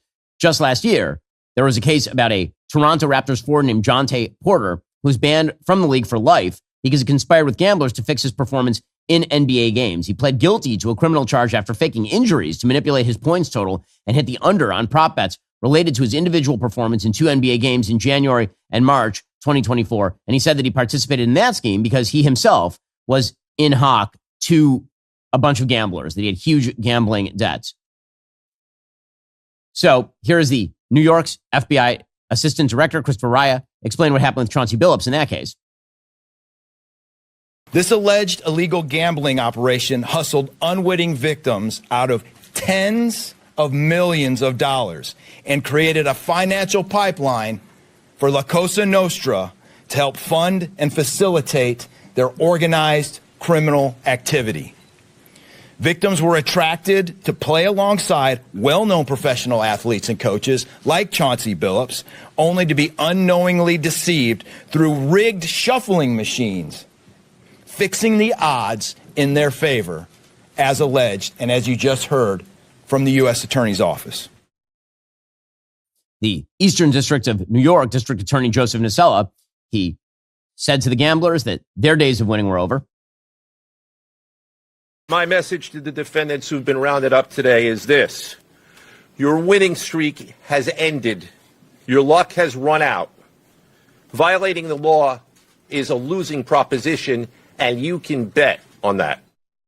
Already coming up, David Cohn joins us to talk about the NBA scandal. First, buy gold and get free silver. That's right. For every $5,000 purchased from Birch Gold Group this month in advance of Veterans Day, they'll send you a free patriotic silver round that commemorates the Gadsden and American flags. Look, gold just hit $4,000 an ounce. It's up over 50% since the beginning of this year. Birch Gold can help you own it by converting an existing IRA or 401k into a tax-sheltered IRA in physical gold. Plus, they'll send you free silver honoring our veterans on qualifying purchases. And if you're current or former military, Birch Gold has a special offer just for you. They're waiving custodial fees for the first year on investments of any amount. With an A+ rating with the Better Business Bureau, tens of thousands of happy customers, many of whom are my listeners, I encourage you to diversify your savings into gold. Now, Birch Gold, that place I trust with my precious metals investing. I called them just a few months ago and re-upped. Text my name, Ben, to the number 989898 for a free info kit and to claim your eligibility for free silver with qualifying purchase before the end of the month. Again, text my name, Ben, to 989898. Do it today. Go check them out right now. Birch Gold at 989898. Text my name, Ben, to get started. Also, you can't always count on big institutions to prioritize your health. It's up to you to take charge. With liver health concerns on the rise across the United States every year, Dose for Your Liver is one of the simplest ways to protect and support yours. Unlike capsules or powders, Dose is a liquid supplement you take as a quick 2-ounce daily shot. It tastes just like fresh squeezed orange juice. Your liver is one of the hardest working organs in your body. It's important to give it the help it needs. Your liver acts like a filter. It works behind the scenes on over 500 essential functions every single day. Things like helping with digestion, energy production, fat metabolism, even storing important vitamins. When it's running smoothly, you'll feel the difference in your daily rhythm. Dose is formulated to support your liver's day-to-day function, helping it handle unwanted elements so it can keep doing its job with ease. With 0 sugar, 0 calories, 0 junk, it's a simple addition you can feel good about. With clinical studies backing its impact on liver health markers, Dose is grounded in real science, not guesswork. So why not give your liver the daily support it deserves? New customers can save 35% on your first month of subscription by going to dosedaily.co/Shapiro or entering Shapiro at checkout. That's dosedaily.co/Shapiro for 35% off your first month subscription. Okay, so what does all of this mean? Joining us to discuss is David Cohn, co-host of Crane and Company, available over at Daily Wire Plus. So, David, obviously this is a gigantic scandal that is now engulfing the NBA. It's a little confusing. Why don't you walk me through it? Yeah, well, I wish we were talking about the World Series starting tonight, Ben, but it's not every day you get a gambling sting operation in the NBA. So FBI Director Kash Patel came out yesterday and stated that this was a nationwide takedown across 11 states, resulting in 30 arrests. And what I really want people to understand here is these are two separate indictments, but there are three overlapping defendants, so they are related cases. Let's start with the first indictment. This is your more typical on-court game fixing. This is where Miami Heat shooting guard Terry Rozier's name is coming into play. It's alleged that he was involved in some of that game fixing, notifying gamblers when he would play, when certain players would not play, or even more specifically, removing himself possibly from games after only 9 minutes so that his prop bet point total under would hit, things like that. And that's going to be very problematic, Ben, moving forward for all sports leagues as legalized gambling has sort of ushered into this space. The second indictment, related but a separate incident. This is where we get into La Cosa Nostra, Italian Mafia, pretty much every crime family name that you've ever heard in any movie or TV show. And this is where Chauncey Billups' name and Damon Jones comes into play. Now, if you're like me, Ben, you remember Chauncey Billups as being one of those pillars of those great Detroit Pistons teams 20 years ago, winning finals MVP. He's now the head coach of the Portland Trail Blazers and apparently was involved with these mafia families in fixing poker games. So he would lure in quote unquote fish, high stakes rollers where he would be the quote unquote face card because people want to play poker with famous celebrities and famous athletes. And then they would take their money through rigged shuffle machines, through x-ray tables, pretty much any instrument and gadget that James Bond ever had was being used in this scenario. And not for nothing, Ben, I think it is humorous that the night before Chauncey Billups' arrest here, he used the phrase, let the chips fall where they may. So sort of an apropos idiom there the day before you're arrested for a poker scheme. So, David, when I look at that, what I see is one scandal that, is kind of a normal criminal scandal. And here I'm talking about the Billups poker games because we have seen situations before. There have been movies made about them with criminal poker games that are happening, illegal poker games. The fact that the mafia is coming up makes this more colorful. And the fact that obviously there's a famous person like Billups involved makes it more colorful as well. But it seems to me that the bigger scandal here, the one that really should be worrying everybody, is the Terry Rozier scandal. The idea that you actually have game fixing or effects on actual NBA performance, that's the one that should scare everybody. What is the NBA saying about that? And how does that play into the debate over legalized gambling, for example? I was really interested to hear your take on this because I agree with that point 100%. One situation, you have a mafia family who's trying to take people's money and they're using famous people to do it, and it's sort of an isolated incident. Not that it's not nothing in Chauncey Billups. Look, all of these guys are facing 20 years in prison, even though they may not be held right now until their court appearance. Obviously, this is an ongoing investigation. But I agree with you 100% because gambling is legalized now, and you have incidents like yesterday. ESPN is reporting on this story, and they have ESPN bets at the bottom of the screen, and that is not going away. And so, part of me, Ben, you and I have discussed at length the Black Sox scandal and Shoeless Joe Jackson. It was bad enough in an era where you weren't getting paid a lot of money, but you had no respect for the game that you were playing or the teammates that you had. It was bad enough then. But in an era contemporarily here where you're getting paid millions and millions of dollars, these players, even if you're just on a roster, you make more than doctors make. There's absolutely no excuse that you would go out and just, throw everything away so that you can win a couple bets. And it sounds like there were multiple franchises that were involved in this across these 11 states with these indictments. I think you will be happy to know that the Boston Celtics, they did not come up in this investigation as far as I'm aware.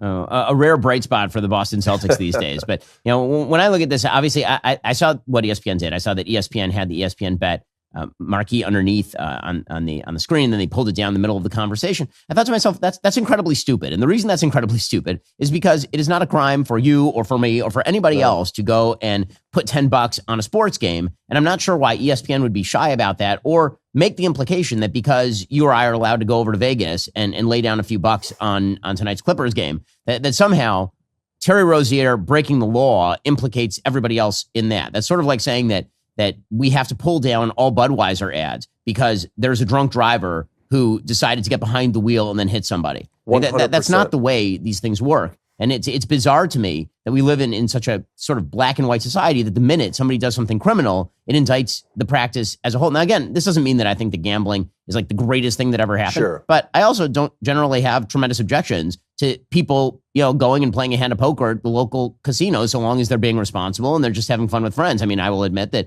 I play poker with friends on occasion. And, as do I.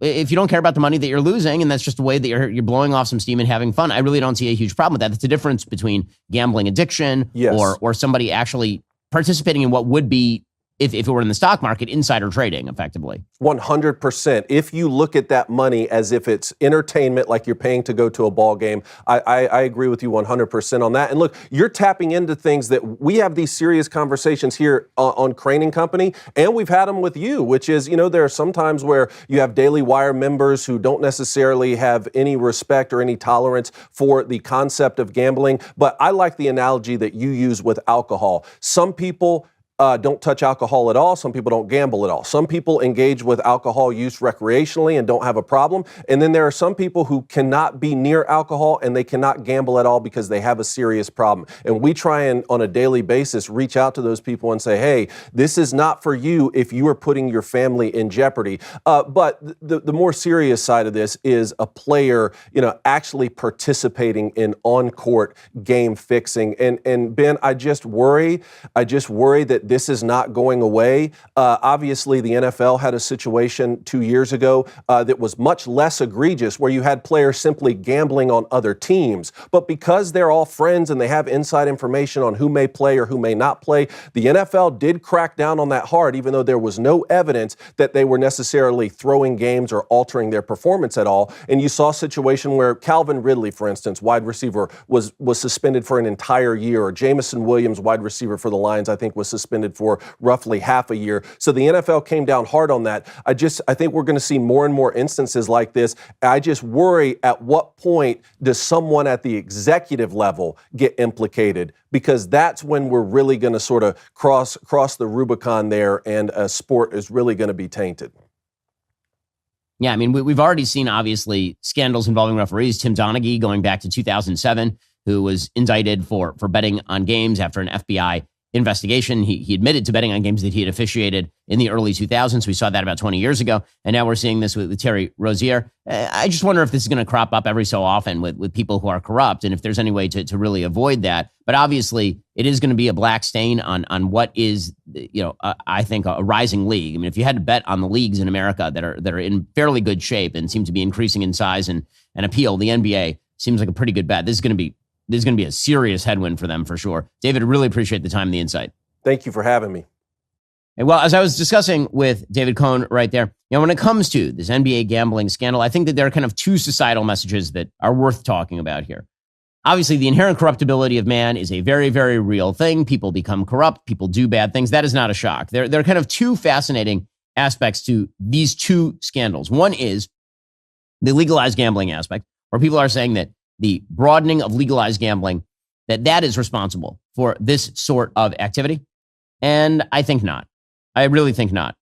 It certainly makes it easier to make money off of your illegal activity, but it is not illegal for you or for me or for any of your friends to go over to the local casino and place a bet, or go on one of the betting services and place like a prop bet for $10 because, you consider it just a fun night out. Again, I don't recommend that anybody expend serious quantities of cash betting. It's a dumb way to lose your money. However, I'm also going to say freely that I enjoy playing poker with friends. And, for me, if I lose a few bucks to friends, it matters to me not one iota, and it's a fun night out. And I sort of believe about legalized gambling the same thing that I believe about drinking alcohol, which is in excess terrible, bad for addicts. Don't get in a car after you've had too many drinks. And also, I'm not going to treat it as though there is some tremendously evil thing going on when you have a beer. Nor do I think all Budweiser commercials need to be banned because there are people who drive drunk. That does not seem like a rational response with regard to legalized gambling. So trying to blame Terry Rozier's activities here or Jonte Porter's activities here on legalized gambling, they did an illegal thing.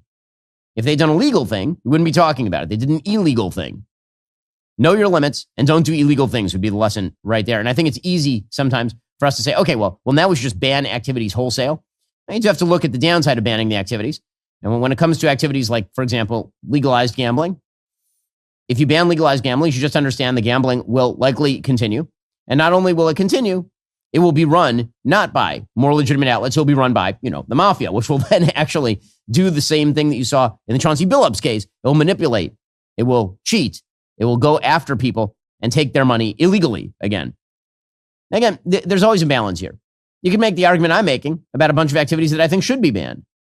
But I also don't think that gambling in and of itself is of the same ilk of evil as many of the other sort of vice-driven activities that people tend to lump together. I don't think gambling, for example, is on the same order as, say, prostitution. People tend to put these sort of vice crimes together. I don't think those are the same things. They're very different crimes. They're very different sins. And pretending that all things are the same is a simplistic way of thinking. Again, it's not to say that gambling is like what you should be doing with your life, but it is to say that over-the-top government regulation of particular activities very often is going to result in precisely the counter of what you're attempting to achieve. Alrighty, coming up, Bernie Sanders seems to be, picking his 2028 nominee. And guess who? I told you so. First, here's a simple question. When was the last time a headline told you the full story? In today's news cycle, headlines move really fast. They often only scratch the surface. Data, real government data, gives you the full picture behind those stories if you know where to find it. Enter USA Facts. It's a not-for-profit organization that pulls numbers straight from government sources. No agenda, no distortions, just free information on the issues people argue about every day, like inflation, taxes, border crossings, and more. You can explore articles like what is the current inflation rate? How are public schools in the U.S. funded? Or even what's in that big, beautiful bill? Here's the best part. They don't inflate the numbers. They contextualize them and include easy-to-understand charts without commentary. So instead of reading a take, you're seeing a trend. That's what we should demand, data that doesn't hide behind opinion. So if you're done with just reading those headlines and you're ready to learn the facts, head on over to usafacts.org because it's time we all had access to the data we deserve. Again, that's something we try to do here on the show. USA Facts is a great source for trustable, reliable information. You can check out what's lurking below the headlines in terms of the data by heading on over to usafacts.org. That's usafacts.org. Also, when we started Daily Wire, it felt like we had to figure everything out with minimal help. Editorial guidelines, studio setup, production schedule, branding. It was overwhelming. New decisions were necessary every day.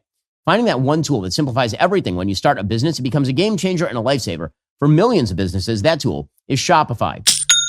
Shopify is the commerce platform behind millions of businesses around the world and 10% of all e-commerce in the US. We use it for our own Daily Wire shop to make sure things are running smoothly and efficiently so you can get all the goods. Well, you might be asking, what if I can't design a website? Or I'm worried people haven't heard of my brand. Not a problem. Shopify's got you covered, soup to nuts, with beautiful, ready-to-go templates that match your brand style and help you find your customers through easy-to-run email and social media campaigns. And if you need a hand with everyday tasks, their AI tools created specifically for commerce can help enhance product images, write descriptions, and more. Plus, their award-winning customer support is available 24/7 to share advice if you ever get stuck. Turn those dreams into and give them the best shot at success with Shopify. Sign up for your $1 per month trial. Start selling today at shopify.com/Shapiro. Go to shopify.com/Shapiro. That's shopify.com/Shapiro. And meanwhile, Bernie Sanders yesterday let the cat out of the bag. He was being interviewed by Axios, and he said what I think we've all been thinking, which is that AOC is almost certainly going to run for president in 2028 with the backing of Bernie Sanders. She is an incredibly intelligent person, and in the best sense of the word, a very, very good politician. I've been out on the streets with her. People come up, and how she responds to people is so incredibly genuine and open. It's just something that's a gift that she has. It's a quality that she has. She's a great speaker out there. She comes from the working class. She was a kid. She was cleaning houses with her mother. She knows what it's like not to have any money, and she's going out fighting for working families all over this country. And I think as a young person who 6 years ago was a waitress, becoming politically prominent has been incredibly inspiring. Okay, she's not inspiring. But I guess that to the wild left, she is inspiring. I mean, sure, she is a dunderhead who says unintelligent things every 5 seconds. But Bernie Sanders is also a dunderhead, and he's been able to get away with it for, 2,000 decades at this point, since he was a contemporaneous follower of Methuselah, I believe. Well, Bernie Sanders, he has taken over the Democratic Party wholesale at this point. The Democratic Party is moving further and further to the left, of course. One of his chosen acolytes is, of course, the main Democrat who is now running for the Senate and leads in the polls by leaps and bounds in the Senate Democratic primary race. Graham Plattner. Plattner, according to new reporting from our own Luke Rosiak over at dailywire.com, was a member of a radical left group whose members have been linked to a slew of attacks, including an assault on an ICE facility that was designated a terrorist attack this month as part of a crackdown on Antifa. Maine's Democrat Senate primary was upended after CNN reported that Plattner called himself a communist in posts on Reddit, where he wrote that if people, quote, expect to fight fascism without a good semi-automatic rifle, they ought to do some reading of history. The forum name, Socialist RA, refers to the Socialist Rifle Association, a group whose members have been repeatedly linked to violent political crimes. On July 4th, a group of militants allegedly swarmed law enforcement at an ICE facility in Alvarado, Texas, and opened fire at the unarmed DHS correctional officers. One of them, Benjamin Hanelsong, is charged with shooting a police officer in the neck. He was a member of the Socialist Rifle Association's Dallas-Fort Worth chapter. Last week, the DOJ charged 2 suspects in that attack, Cameron Arnold and Zachary Evans, with providing material support to terrorists, calling their crew an Antifa cell. It was the first use of the terrorism statute against domestic extremists since Trump ordered a crackdown on far-left political violence. Arnold, like the founders of the Socialist Rifle Association, is transgender and goes by the name Autumn Hill. Membership in that rifle association isn't required for users to post on that Reddit forum, but apparently a New England publication revealed that Plattner explicitly described his membership in the group. Images of the main chapter include training. There's a man training in a pink tutu shooting a gun, and one who has facial hair matching Plattner's. So, good times. This is a person who, the Nazi tattooed, Antifa training, pseudo man of the people, oyster farmer, who actually went to a $75,000 a year prep school when he was younger. Plattner, that is Bernie Sanders' chosen guy in the Senate race in Maine, and he could very well win that Senate seat, or at the very least, be the Democratic nominee for that Senate seat. And herein lies the problem for the Democrats. If they wish to embrace this sort of radicalism, I do not think the American people will move alongside them. I do not think the American people are for it. Now, I know there are a lot of Republicans who are then rooting for the socialists to take over the Democratic Party. I do not. I've been saying this since 2020 at the very latest, when Bernie Sanders was running against Joe Biden. What I said in 2020 was that I preferred Joe Biden to be the nominee rather than Bernie Sanders, even if Bernie was more likely to lose to Donald Trump. Why? Because the risk factor in having a socialist leader was higher than the risk factor in having a dead leader like Joe Biden. That even if Joe Biden had slightly higher odds to win the presidency than Bernie Sanders, if I have to calculate out the damage that a Bernie Sanders presidency would do versus a Joe Biden presidency, astronomically higher via Bernie Sanders than via Joe Biden, no matter how bad Joe Biden was. I feel the same way about the Democratic Party falling wholesale to the wild left Democratic Socialists. If they do that, yes, there's a lower chance that they will win power anytime soon. However, to pretend that chance doesn't exist is to whistle past the graveyard. Let's say, for example, that the Democratic Party in 2028 right now has a 40% shot of winning the White House with some sort of pseudo-moderate, like a Gavin Newsom or a Wes Moore. And let's say they have a 30% shot of winning the White House with a clear, insane socialist like AOC at the top of the ticket. The damage that would be done by a Wes Moore or a Gavin Newsom, let's say that it's a 7 out of 10. And the damage done by an AOC would be like a 10 out of 10. And well, if I'm just doing the math there, I'd rather take the low risk scenario, even if there's a greater risk that person might become president, than take the absolutely disaster apocalyptic scenario of having a Democratic Party controlled by the nut jobs with the still somewhat plausible shot of taking power. This is why the rise of the Zohran Mamdani left is truly, truly troubling. And the people who are fomenting this, I think, ought to be noted here.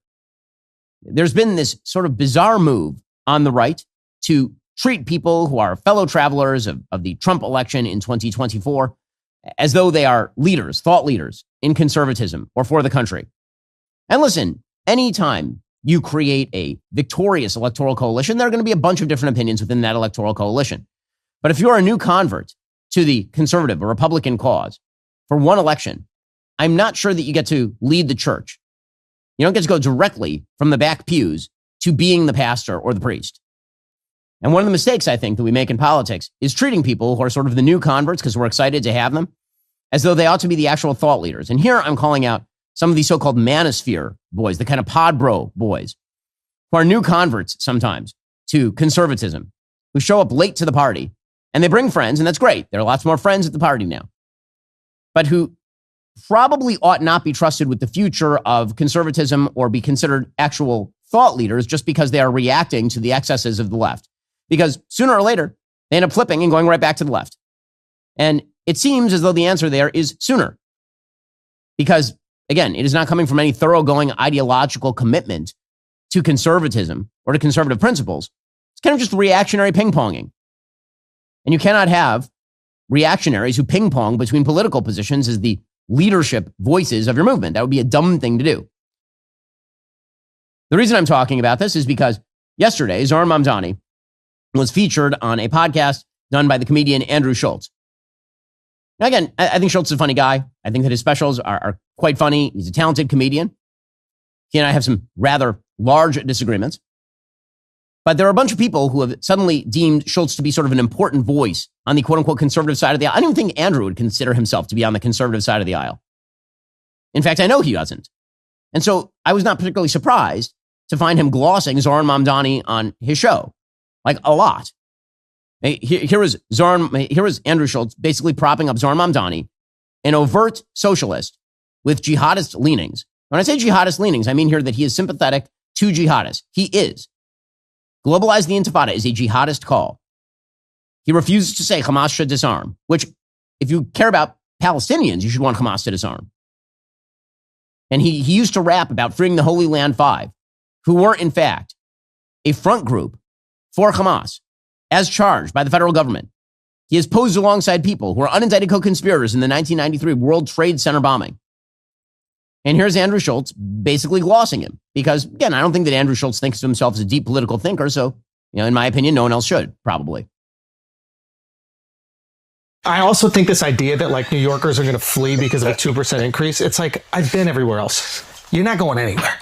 Bill Ackman's not going nowhere. He's going to be in the Hamptons all summer. One place to write those tweets. That's it. New York City. Exactly.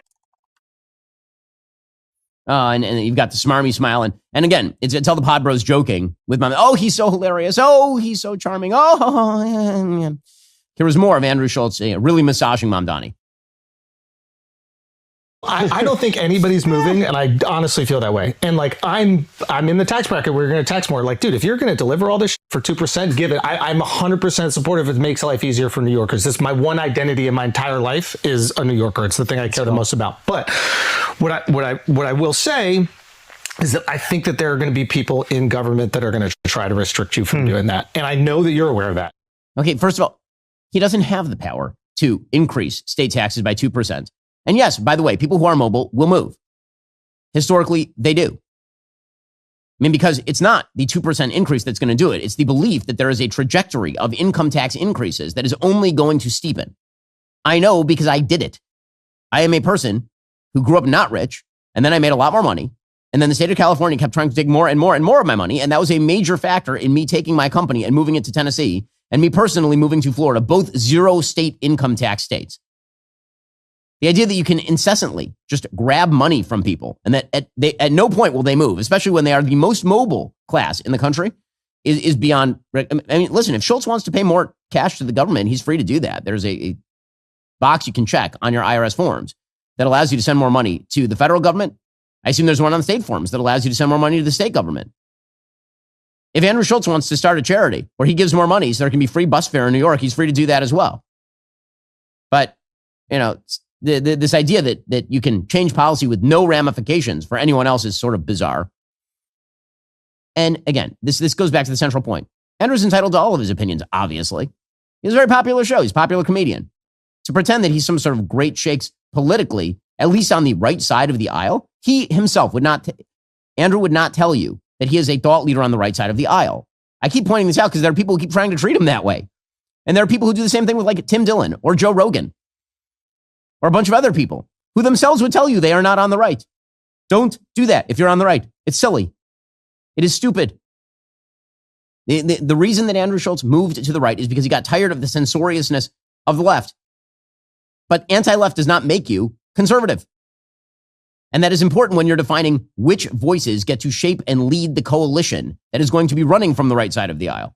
Again, here's Andrew Schulz continuing to gloss An open socialist who hates capitalism, Zoran Mamdani. I'm worried about entrenched politics. Yep. And I'm worried about the people that fund them, because they're the same people that have been fundraising against you. No. Okay. And I'm worried about them bending to their whim. And what scares me a little bit is there are going to be people that are incentivized for you to fail. Mm-hmm. And then if that pendulum swings all the way the other way, how many more people get hurt? And I guess my question is, like, do you ever worry about that? Or do you have to be so blinders on? Wow. I mean, the tough questions there. Tough questions. Again, my point here is not that Andrew Schultz needs to be some sort of right-winger. He isn't. So people should stop treating him like that, because he isn't one. And the same thing goes anytime you're trying to define the sort of boundaries, what conservatism looks like. You might want to actually ask yourself, definitionally, is this person in the corner of the ideas that I share, or are they a fellow traveler against the thing that I don't like for the moment? And it can be either. Okay, it doesn't make it a bad thing. But it would be a foolhardy move to say that people who joined the Trump coalition in the waning moments of the 2024 election are somehow conservative voices and thought leaders who we must pay tremendous outsized attention to. I just don't think that that's correct. Already coming up, Andrew Cuomo getting himself in hot water because someone near him made a mean comment about Zoran Mamdani. Oh no. First, there's a reason I'm proud to say Pure Talk is my wireless company. They don't just talk the talk, they walk the walk, especially when it comes to supporting our veterans. This month, Pure Talk is choosing to support Canines for Warriors, an incredible organization that rescues and trains dogs, then pairs them with veterans struggling with PTSD.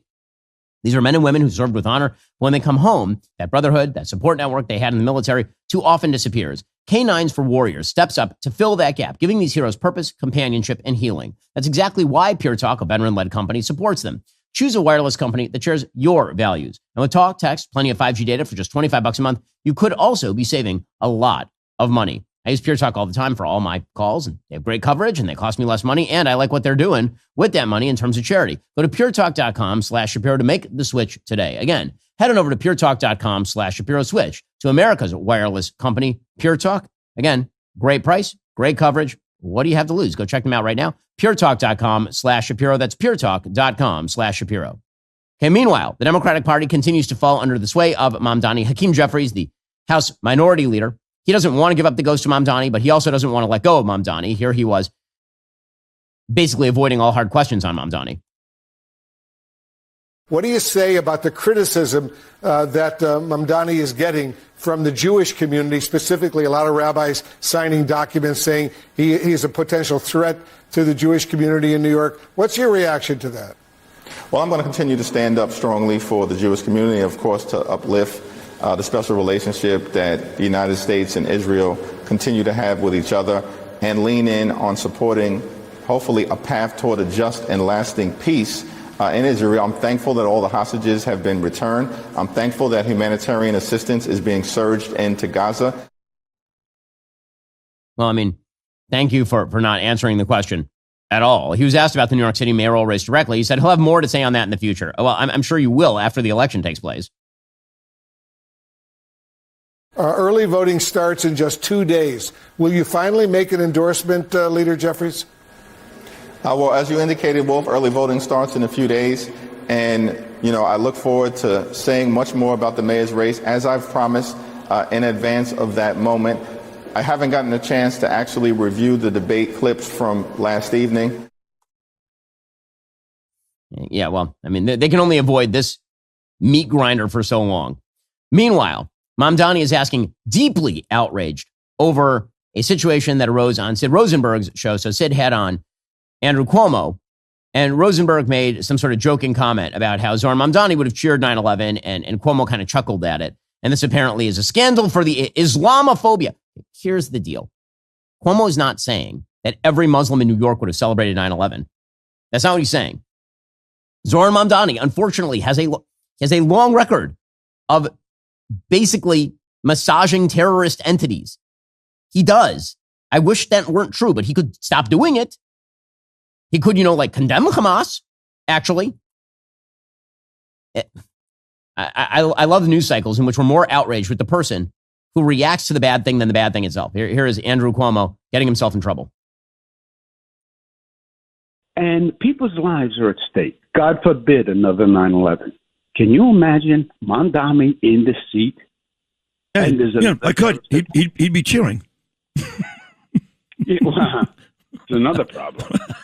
But can you imagine that? No. Okay, so again, it was Rosenberg who really made the joke there. Cuomo was then getting slammed. And Mamdani was like, this is just disgusting. It's just disgusting. How dare he? Again, if you are a New York voter and you're more offended by Sid Rosenberg's joke or Andrew Cuomo not slapping down Sid Rosenberg for making the joke than you are by the fact that Zoran Mamdani legitimately, like a week ago, refused to say that Hamas should disarm and posed last week with an unindicted co-conspirator in the 1993 World Trade Center bombing, then let me just say, I don't think that you care very much about terrorism. It's not a priority for you. Eric Adams, for what it's worth, did endorse Andrew Cuomo yesterday after dropping out of the race. This is something I wish Curtis Sliwa would do, so we actually had a one-on-one race. Here is Eric Adams yesterday. That's what I'm fighting for. I'm fighting for the family of New York. That's why I'm here today, to endorse Andrew Cuomo to be part of this fight. And I'm going to give him my all these next few days. So, again, we'll see whether that matters at all. If Sliwa doesn't drop out, it probably will not. Meanwhile, the Democrats who continue to radicalize, they actually made a move yesterday that I think is actually kind of politically insane. They insisted that federal workers not be paid during the shutdown. So Republicans keep pushing forward these clean CRs, these clean continuing resolutions. Democrats keep stopping them. So then Senate Republicans put forward a bill to continue at least paying people during this government shutdown. Senator Ron Johnson had put forward a bill to pay employees who are on the job despite the closure. It failed 54-45 along mostly partisan lines. Republicans blocked 2 bills to pay all federal workers. Democrats tried to pass that by unanimous consent. So that would have just, I guess, allowed for all federal workers, even the ones who are currently furloughed, to be paid for not doing their jobs. The shutdown continues into its 4th week. The Trump administration, according to the Washington Post, has moved money around to pay some of the workers who are required to come in, mostly in military and law enforcement. About 750,000 federal workers have been furloughed without pay during the shutdown. Workers whose jobs involving protecting life and government property have been expected to continue working without pay, including air traffic controllers, TSA officers, employees of law enforcement agencies. Senator Johnson said, we're talking about making sure that 2.8 million federal employees aren't worried about getting their next paycheck. That overwhelms, quite honestly, the smaller differences. Democrats are arguing that Johnson's bill gave the White House budget director, Russ Vaught, too much leeway to determine which workers would get paid and which ones would not, which, give me a break. I mean, seriously, give me a break. Meanwhile, Chuck Schumer is trying to make the case that because Donald Trump is trying to reconstruct the East Wing of the White House as a ballroom, that means that Donald Trump doesn't care about the shutdown. Dude, all you have to do is vote in favor of the continuing resolution. This would be a you problem, not a Trump problem. It's hard to fathom someone more out of touch and oblivious to our nation's struggles than the current president. Let's take the ballroom, for instance.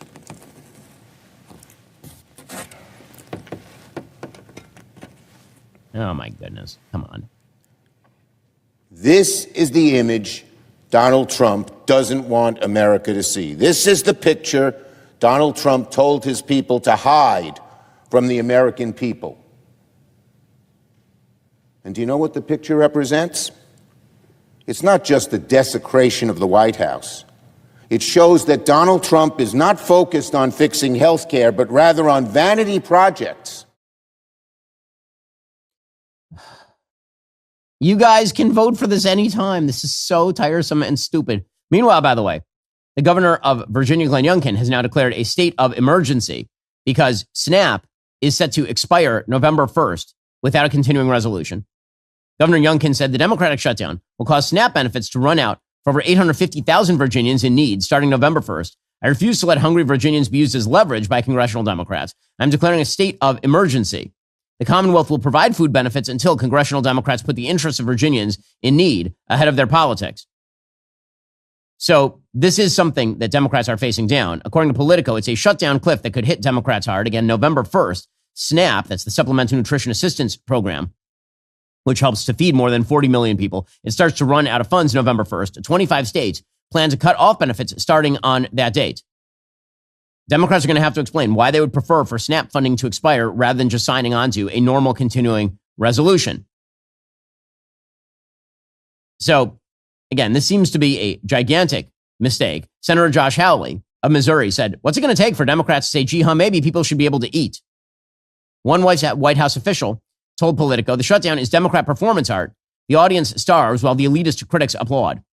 That seems basically about right. So, again, Democrats, I do not know the game that they are playing, but it does not seem to be a particularly smart game. Meanwhile, Caroline Leavitt was at the White House yesterday speaking with the press, and she was asked about illegal immigrants receiving health care, because this has been an argument made by the administration, including Vice President Vance on the show, that basically what Democrats are stumping for is changes to the one big beautiful bill that would allow for fungible money to be given to states that will effectively go to funding health care for illegal immigrants. Here was Caroline Leavitt talking about it from the White House. An illegal alien from Laos was arrested for murder, robbery, and felony possession of a firearm. An illegal alien from Guatemala who was arrested for burglary.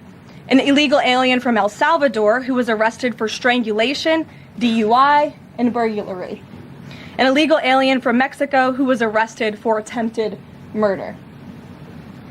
The Democrats' open border policies allowed these threats into our country, and then they provided them with free health care. The president and the Republicans, through the One Big Beautiful Bill, implemented a common sense reform to end this fraudulent scheme. So, again, I think that this is not an argument that's going particularly well for the Democrats. Again, the fact that they are relying on the destruction of the current East Wing as though this is like a major scandal that Americans are going to get up in arms about, that is their big move here. I mean, good luck with this. Seriously, good luck. First of all, it is not going to be taxpayers who are paying for this. According to the New York Post, billionaire donors and top corporations are footing the bill. The 90,000 square foot Grand Hall will soon sit at the north end of the mansion's executive East Wing, thanks to contributions from companies including Amazon, Apple, Microsoft, Google, and Meta. That also includes Coinbase and Gemini, the Winklevoss twins, Miriam Adelson, Commerce Secretary Howard Lutnick and his family as well. President Trump said, it's four sides of glass, beautiful glass, but totally appropriate in color and in window shape and everything else with the White House. It will seat 900 people.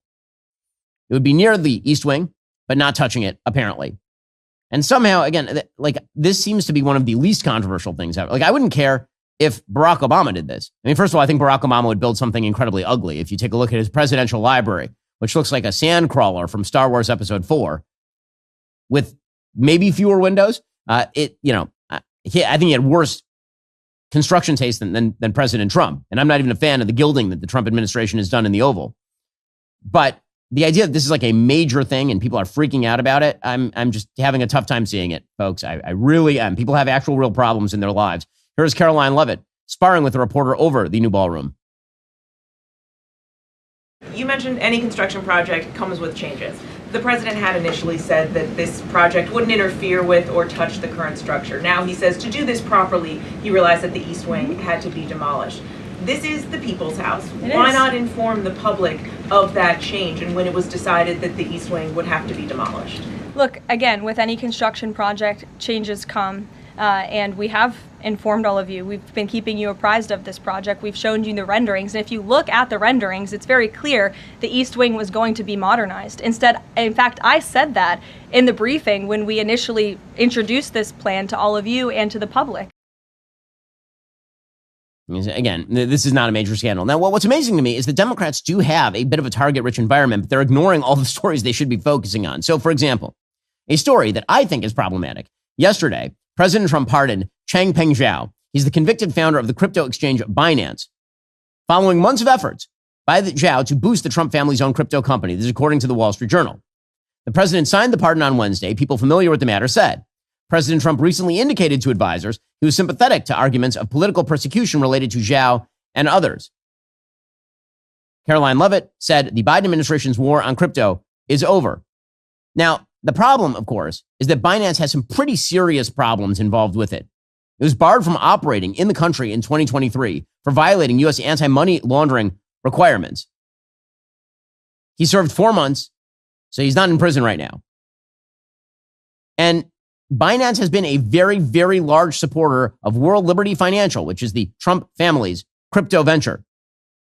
And World Liberty Financial is, shall we say, a bit dicey. World Liberty Financial, the assets that it is putting up for sale are essentially tokens that are not fungible. They're not really saleable. They don't give you voting power of any real sort. And there are a lot of people pouring money into World Liberty Financial. This is not to say that everything World Liberty Financial related is a problem, but if you keep having situations where people who are under legal scrutiny keep pouring money into World Liberty Financial, and then they find themselves on the other end of pardons, it seems to me like Democrats, if they were smart, would be focusing on that. But apparently they're not. They're choosing to focus on the East Wing of the White House. Now, again, I think most Americans are going to overlook all of that. That I've said it before, I'll say it again. The biggest danger to the Trump administration is this sort of activity, having to do particularly with the crypto world, connected with an economic downturn. If the economy goes the wrong way, then all of these sort of edgy play in which members of the Trump administration and family members are engaged is going to become the number one issue. That's how you get President AOC. The way you get President AOC is not because she's a good candidate. You get an economic downturn. You get Democrats in the media jumping on the yelling about World Liberty Financial and all the deals being made in the Middle East and with Chinese figures. And that turns into an oligarchy campaign, which is what AOC is already laying the groundwork for. That is a real problem. Now, Caroline Leavitt addressed this yesterday. She was asked about the pardon of the Binance founder. Here's what she had to say. I would respond and say the president is exercising his constitutional authority to grant clemency requests. And the president and the White House have a very thorough examination of every pardon request that comes to the president's desk. It is thoroughly reviewed by the White House counsel office. And I spoke with our great White House counsel about the pardon after it happened. This was an overly prosecuted case by the Biden administration. Even the judge in the case admitted that the Biden administration was pursuing a egregious over-sentencing of this individual. And so, again, maybe that's true. The bottom line here is that making that connection is going to be a target-rich environment for Democrats if the economy goes down. Now, the good news is that right now it looks like the economy is doing just fine. The latest CPI report is out. It came in relatively cool. There was an expected increase in the CPI of 3.1%. It's actually at 3% annually. According to CNN, the September CPI inflation report shows prices rose at a slower than expected rate of 0.3% last month, but annual price hikes for a range of consumer goods rose to the fastest pace so far this year. The Federal Reserve is very likely to continue cutting those interest rates. The White House has said it's unlikely that there will be inflation in October. Now, again, inflation is still running 50% too high, according to the Fed's own benchmarks. The Fed is supposed to be at 2%. It's at 3%. Does that mean that they're going to stop cutting? Probably not, because there are some indicators that the economy is starting to slow a little bit, including cuts in retail. So according to the Wall Street Journal, Target plans to cut around 1,800 corporate roles as part of an effort to remake its strategy to reverse a period of stagnant sales. Target announced on Thursday it will lay off around 1,000 global corporate employees and cut 800 open roles. The move will cut around 8% of its approximately 22,000 corporate employees, with around 80% of the cuts in its U.S. ranks. Meanwhile, EV sales are down. Tesla's profits have been dropping. Its net income dropped 37% in the third quarter despite growing vehicle sales, marring an otherwise record-setting quarter for a company ahead of the November vote on a new pay package for Chief Executive Elon Musk.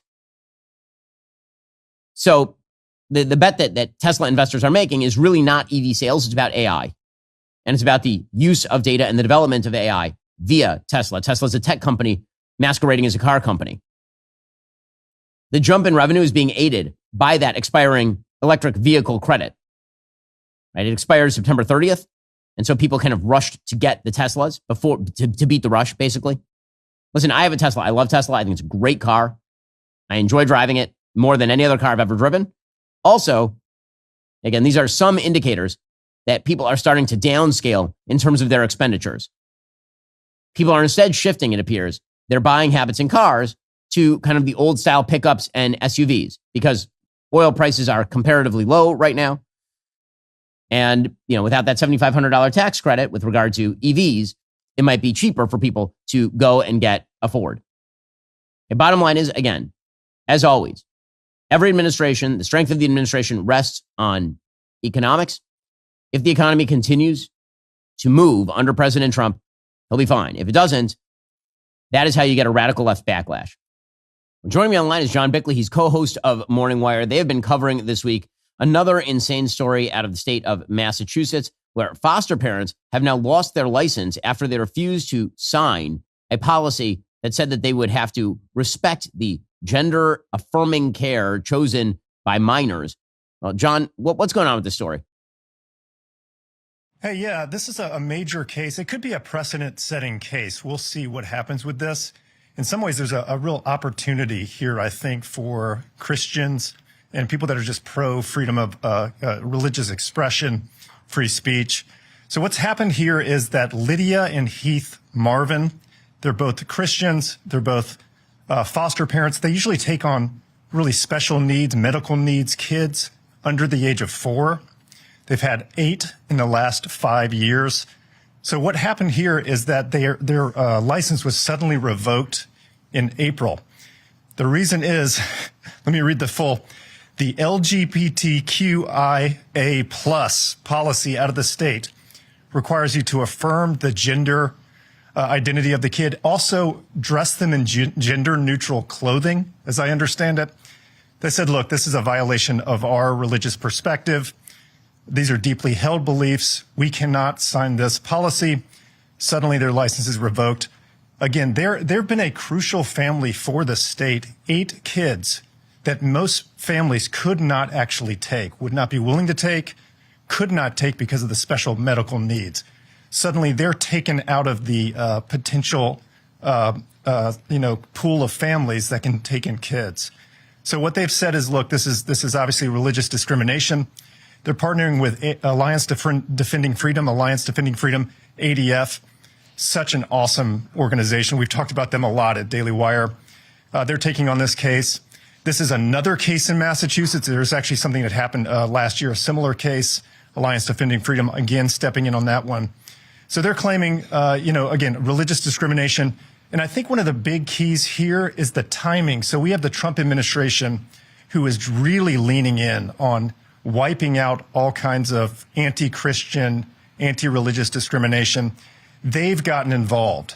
So this is where I think that we have an opportunity in the state of Massachusetts to really change the situation there. There's tens of millions of dollars on the line, as we've seen from the Trump administration. They're not afraid of pressuring major states like California to make sure that they're following their policies, that they're not discriminating in these kinds of ways. So they're involved. There's a major, already we have some statements from the state that are pretty weak, kind of saying, hey, look, we're just trying to protect children. That argument doesn't hold up when you say, well, you're also not allowing families that are actually taking real action to protect children's lives, raise children that have special needs again. So major case here. We're going to see where this goes, but I have a good feeling that Massachusetts is going to be feeling a lot of pressure in the coming weeks. Well, Massachusetts has been psychotic on these issues for decades at this point. I remember when I was in law school over in Cambridge, Massachusetts, there was a case that came down in 2006 in which Catholic adoption agencies literally just shut down across the state. They've not operating there for 20 years because of the same-sex adoption policies that were put in place by the state of Massachusetts that said that if you're a Catholic adoption agency and you say that a child should go to a mom and a dad rather than 2 moms or 2 dads, that this is an act of discrimination and therefore you can't operate in the state of Massachusetts. And Catholic adoption agencies literally shut down in the state of Massachusetts and have not been operating there for 2 decades because of this. The kids always seem to come last. The kids never seem to be a priority for all these people who are significantly more interested in the social implications of gender ideology than they are in the actual fate of kids who require parents and kids who require adoptive and foster parents. Yeah, for sure. And you might remember this. I mean, there's Supreme Court precedents that is set that specifically addresses Catholic adoption agencies out of Philadelphia. So this was a situation, I think it's 2021 Supreme Court decision, Fulton versus City of Philadelphia. And the city was discriminating against this Catholic, they call themselves the Catholic Adoption Services. They would not let them participate because they would not they would not allow in same-sex couples as potential adoptees because of, again, deeply held religious beliefs of Catholics. And eventually, the SCOTUS ruled against the city. So there is precedent here that I think works against the state of Massachusetts. Again, they might back down before this goes further. If they don't, they could be in real trouble. Trump administration is going to lean in. And SCOTUS, we've seen how they're already leaning on cases. It kind of reminds me actually of we've seen some recent oral arguments where we've heard similar arguments in the Supreme Court, and we've seen even some of the liberal justices having a hard time rationalizing some of these policies that are these, like, for instance, anti-conversion therapy, so-called conversion therapy arguments. I think Massachusetts would lose and lose big if this goes up the chain. Well, that is John Bickley. He is co-host of The Morning Wire, available at Daily Wire Plus and everywhere else the podcasts are available. John, really appreciate the time and the updates. Thanks for having me on, Ben. All righty, folks, coming up, we'll get into the situation in the Middle East. There seems to be a bit of a misinterpretation about what's going on in the Israeli parliament. I will explain. First, remember, in order to watch, you have to be a member. If you're not a member, become a member. Use code Shapiro at checkout for 2 months free on all annual plans. Click that link in the description and join us.